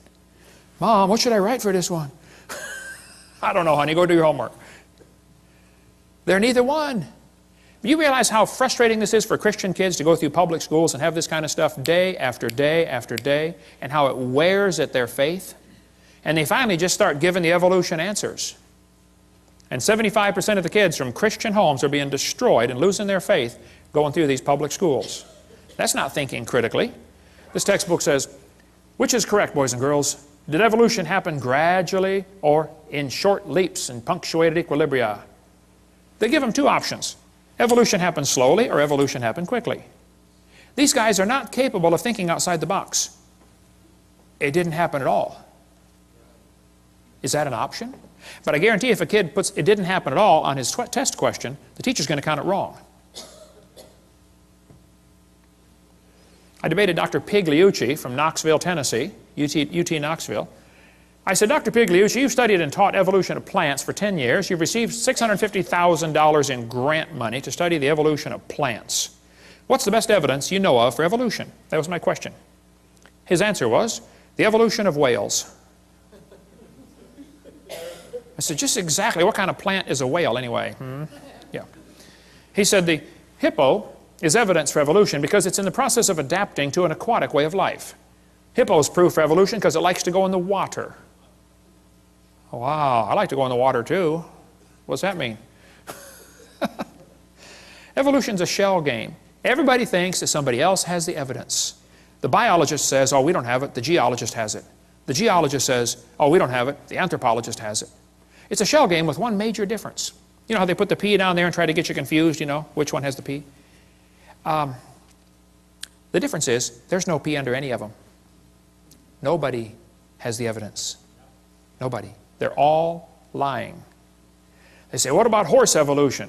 Yes, boys and girls, you see this? The four-toed horse evolved to the one-toed horse. That's a lie, proven wrong 55 years ago. The hyrax is the so-called four-toed horse. They're still alive today in Africa and Turkey. There's still a little bitty critter. There's one right there, a hyrax. They don't tell you the early horse had 18 pairs of ribs. The next one had 15. These animals are not even related. They just picked some bones and put them in order they wanted them. The next one had 19 and then back to 18. This horse evolution theory was proven wrong a long time ago. There's a whole variety of horses today, by the way, big ones and little ones. But back in 1950, G.G. Simpson, a famous evolutionist, said, this horse evolution was unintentionally falsified. It's not true. The evolution of the horse was all wrong. It never happened in nature. Horse evolution has not held up under close examination. The whole idea was made up by Othniel Marsh back in 1874. He picked animals from all over the world and put them in order the way he wanted it to happen. He never found them in that order, okay? Modern horses are found in the same layers as the so-called ancient horse. The ancient horse is just an animal still alive today in Turkey and East Africa. The ribs, toes, and teeth are different. In South America, the fossils are in the reverse order. Real problem. They're never found in the order presented in the textbooks. Tulsa Zoo finally took out their display because a friend of mine wrote him a letter and said, hey, why do you have the horse evolution on display? I've got the letters here somewhere. Did you get those out, Steve? They're in the suitcase? Okay. You can come read those later. He wrote him a letter and said, guys, your horse evolution thing was proven wrong like 50 years ago. You know, would you please remove the display? And they said, we don't have the funding to remove it. So he went to a sign shop and got a bid for a sign, 60 bucks or something, that says, we'll take this, the sign would say, we will take down this display as soon as we receive the funding, because the display is not accurate. He went into the curator at the zoo and said, here's 60 bucks for the sign. This guy will make the sign. When would you like it delivered? He said, what's this? Oh, you're going to take down, we're going to take down the display when we get the funding. Yeah, he said, you ought to at least warn the people, you know, the display's not right. Well, they didn't take it down. Finally, I forget, 2,000 people signed a petition saying, get this thing out of our zoo. It came on the evening news, 10 o'clock one night. Tulsa Zoo has a false display. Next morning, it was gone. They found the funding. 6 months later, they put it back up. Yale University still has their horse evolution on display, proven wrong 55 years ago. Get more on the horse evolution in the book Icons of Evolution. Just because you can arrange animals in order, that doesn't prove anything. Even if you find them buried in a certain order, that doesn't prove anything. If I get buried on top of a hamster, does that prove he's my grandpa?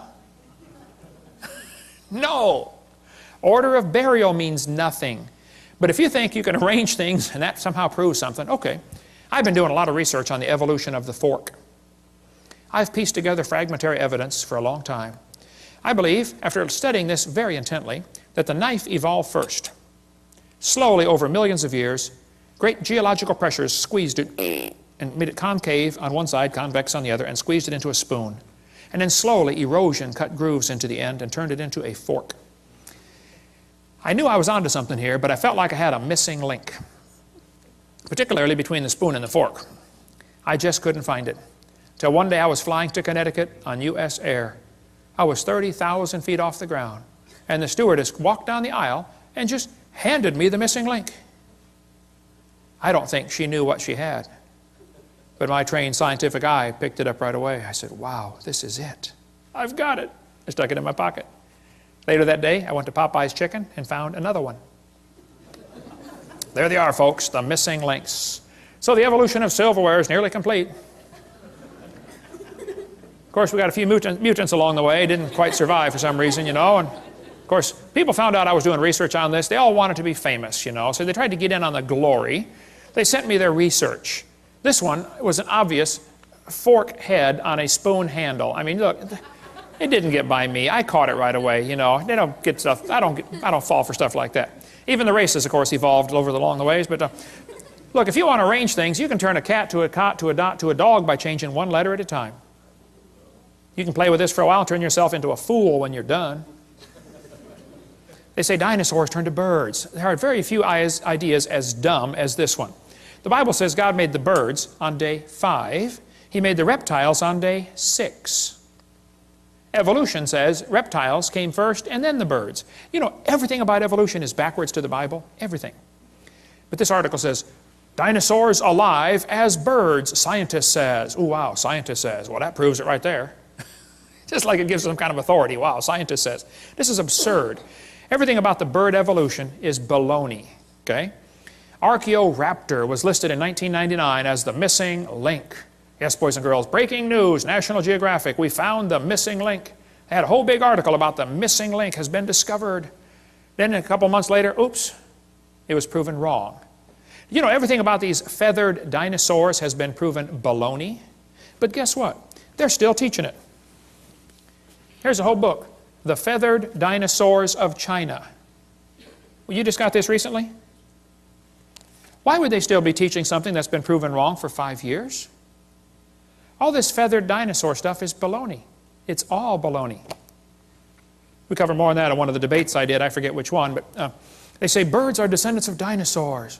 Well, kids, in case you don't know, there are a few differences between a dinosaur and a bird. Okay, you don't just put a few feathers on them and say, come on, man, give it a try. It won't hurt too bad. It's just not that easy. See, reptiles have 4 perfectly good legs. Birds have 2 legs and 2 wings.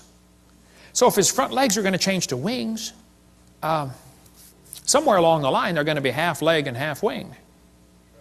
Which means on that particular day he can't run anymore and he still can't fly yet, so he's got a real problem. Serious problem. They say Archaeopteryx is proof for evolution. You got one here on the table, brother, Archaeopteryx. Whenever you buy a bag of dinosaurs, they almost always stick one of these in there. Archaeopteryx. Wow. And this somehow gets an impression to the kids.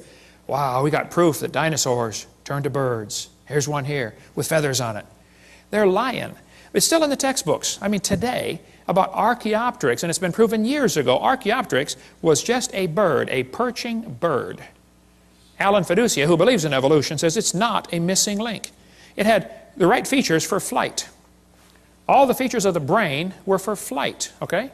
Archaeopteryx means ancient wing, and he had claws on his wings. Well, that's kind of unusual, okay. But 12 birds today have claws on their wings. The swan, the ibis, the hoatzin, several birds have claws. They say, well, he had teeth in his beak. Well, not many birds have teeth. Some do. There's a hummingbird has teeth in his beak. But most birds don't have teeth, I agree. Actually, some mammals have teeth, some don't. Some birds have teeth, some don't. Some fish have teeth, some don't. Some of you have teeth, some don't, okay? So, missing link.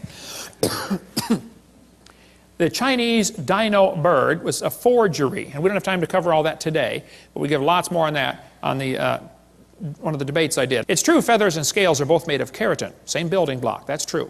But that's where the similarity stops, okay? Actually, birds and reptiles have different lung system, different reproductive system, different body covering, different brain, I mean a different circulatory system. Thousands of differences exist between dinosaurs and birds. That could be a whole seminar by itself. It's interesting, there are 2 different kinds of dinosaurs, the bird hip and the lizard hip dinosaur. Their hips are very different. Ask an evolutionist, which type of dinosaur evolved into the bird? Was it the bird hip or the lizard hip? And they will probably kind of hang their head and quietly say, well, it was the lizard hip.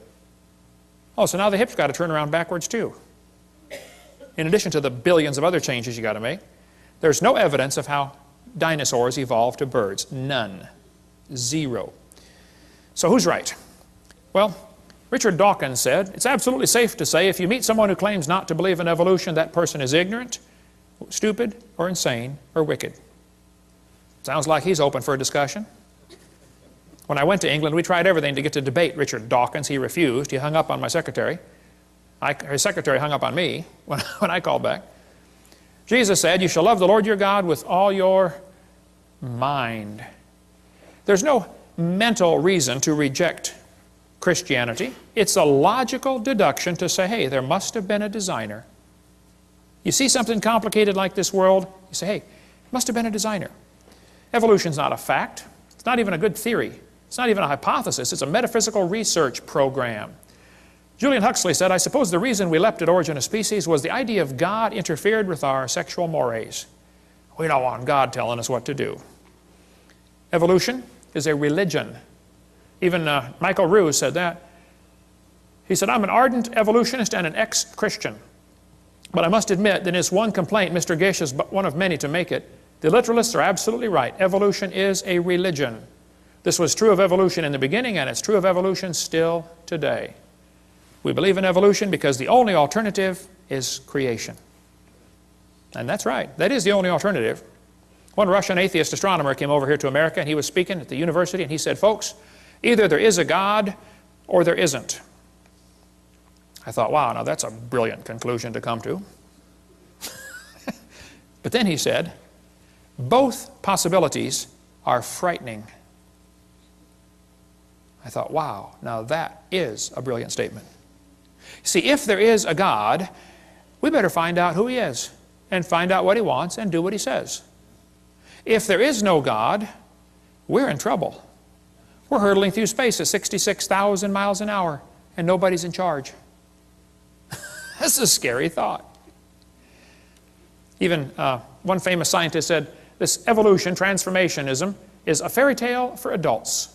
The theory has helped nothing in the progress of science. It is useless.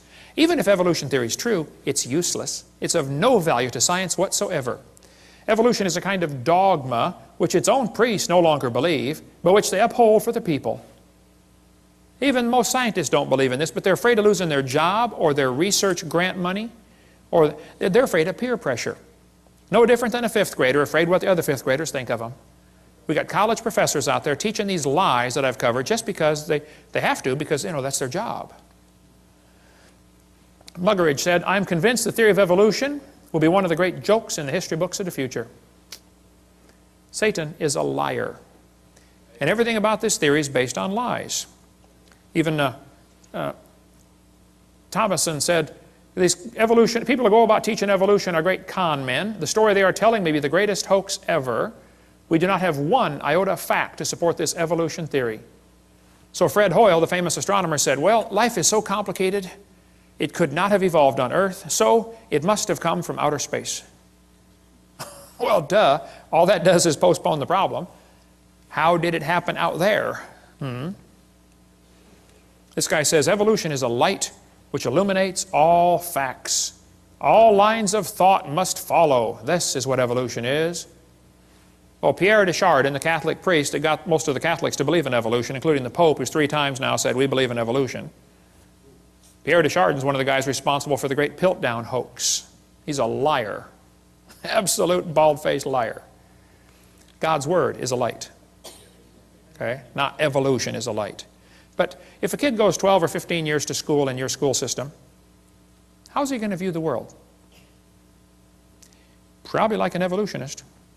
Why would they teach these lies? Well, some people think that if everybody believes in evolution, that will make it true. It doesn't matter if everybody believed in it. That wouldn't make it true yet, okay? Some people teach the lie to keep the paycheck coming in. Kids, there are teachers that don't believe in evolution, but they keep teaching it anyway because they like their paycheck every Friday. And they will lie to you to keep their paycheck coming in. Some understand the bigger picture, how evolution is the foundation for the New World Order. We cover more on that on Seminar Part 5. Evolution is the foundation for Marxism, Nazism, communism, socialism. That's why when I do debates, I always call it creation versus evolutionism. It drives them nuts, because they're used to saying, oh, it's evolution versus creationism. They always put the ism on creation. So when I flash up my sign at the beginning, it says, creation versus evolutionism debate. They always sit there with that puzzled look on their face. They're trying to read it thinking, you know, something doesn't look right about that, but I don't know what it is. Just get the little jab in there, you know. Why do people believe in evolution? Well, you might want to get this book, The Case Against Darwin. Excellent, short book, quick read for your intellectual friends that want to get the quick picture. Some people, that's all they've ever been taught. When I spoke in Russia, I was over there at the university. There were 30 professors came in to hear me speak. And after about an hour, one of the professors was crying. And I asked the interpreter, I said, what's he crying about? And she said, he's never heard the creation story. He didn't know there was one. All he's ever heard is evolution. He wants you to keep going. I went for another hour. I spoke at a public school over there in Russia. The room would seat 400 kids. They had 700 high schoolers come in there and listen to me for 2 hours. I mean, you could have heard a pin drop the whole time. I couldn't believe it. When I asked the principal before I started, I said, hey, are there any things I shouldn't say to these kids? I know this is a public school. It's kind of sensitive. He said, what do you mean? I said, well, I'm a Christian. Is it okay to tell them, you know, mention the Bible? He said, oh, yeah. Tell them anything you want. I said, well, would it be okay if I told them, you know, how to go to heaven? He said, sure, please do. These kids would love to hear about Christianity. They've never heard any of this. Wow. Door you can drive a truck through, brother. But they use the same lies in Russian textbooks. Here's a Russian textbook talking about the forelimb, proving evolution, the different geologic column strata, all the stuff we covered earlier. So why do they believe this stuff? Well, some believe it because that's all they've been taught. Some, their job depends on it. Some, they hope there's no God to answer to. They did not like to retain God in their knowledge, the Bible says. They just don't like this idea. And it says, God will send them strong delusion. The more I think about this, that is so true. Anybody that believes they came from a rock 4.6 billion years ago has to be strongly deluded. Think about it. Oh, there's so much we could cover on this. Some people simply have too much pride to admit they have been wrong all their life. So, kids are being taught evolution. There's no question about it. Kids are being lied to in these textbooks. There's no question about it. What do we do about it? Well, we cover that in great detail on our public school presentation on the Green series of tapes. Get the public school presentation. We'll tell you step by step what to do, how to get these lies out of your textbook, how you can get on the school textbook selection committee, how you can get your kid exempt from class. Parents, if your kids are in a public school, you should send a little note to the teacher saying, I don't want my child taught evolution. It's against my religious convictions. Sign it, notarize it if you'd like, give it to the teacher and to the principal. Then if they continue giving you a hard time, you say, oh, now, excuse me, do you discriminate against people because of their religious convictions? Watch their eyes light up on that one. And if they still give you a hard time, contact me. I got some lawyers waiting in the wings that are anxious to get a lawsuit like that. Title 42, discrimination based on religion. Wow.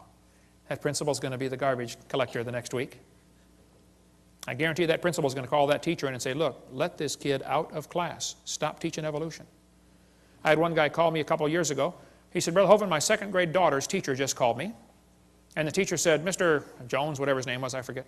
He said, your second grader's in my class, your daughter, and she stops me every time I start teaching something about evolution. And the teacher said, I've just decided I'm going to skip this evolution stuff for the rest of the year until your daughter's out of my class. And my first thought was, yay. And then I thought, wait. Why are we sending second graders off to war? This is a battle the parents ought to be fighting, not the kids. We're the salt of the earth. Salt irritates. Hey, if nobody's irritated at you, you're not a good Christian. You don't have to try to irritate them. You try to be salty. That will irritate them. Salt preserves from corruption. How come you got so many lies in the textbooks right here in Tennessee in the middle of the Bible Belt? Where's the Christians that are supposed to preserve the world, huh? Why don't some of you get on the school board and do something about this? Why don't some of you get a committee to say, hey, let's take these pages out of the book. This is a lie. It won't cost the school anything. I'll show you. How many of you would volunteer to take the pages out of the book and bring your own scissors? Won't cost the school a dime. Let's do better than that. How many of you would pay $20 for the privilege of being on the committee to cut the pages out of the book and still bring your own scissors? We just had a fundraiser. We just raised $1,000 for the school. Wow. Won't cost them a dime. There are many good, sincere, godly public school teachers, and I praise God for them. And they are as frustrated as I am with what's going on. If you've got a good teacher in your school that wants to do what's right, support them. Because I guarantee if there's a teacher that tries to get up and stand up for creation and against evolution, there's a good possibility they'll get fired or get persecuted for it. We cover much more on that on video number 7, how teachers get persecuted for standing up for what's right. Many teach this theory because they simply have never been taught anything else. Many don't know it's okay to teach creation. It's perfectly fine. Well, what do we do? Well, there's a long history of how we got this theory in our schools, and we'll cover all that in the public school presentation. And what do we do about it? It's all covered on videotape number 5. We'll show you the dangers of this theory. It's not just a dumb idea, it's a dangerous religion. And then tell you some real practical steps to fix it on Seminar Part 5. Thank you for joining us. We hope you've enjoyed this video series on creation, evolution, and dinosaurs. Much more important, though, than knowing all the truth and facts about science is to know the truth about whether you're going to heaven or not. If you've never trusted Christ as your Savior, let me explain quickly what you need to do to go to heaven. The Bible says we're all sinners. We've all broken God's laws. We've disobeyed the Creator. We've done wicked things. We're sinners. Some are worse than others, at least in man's eyes, but we've all broken God's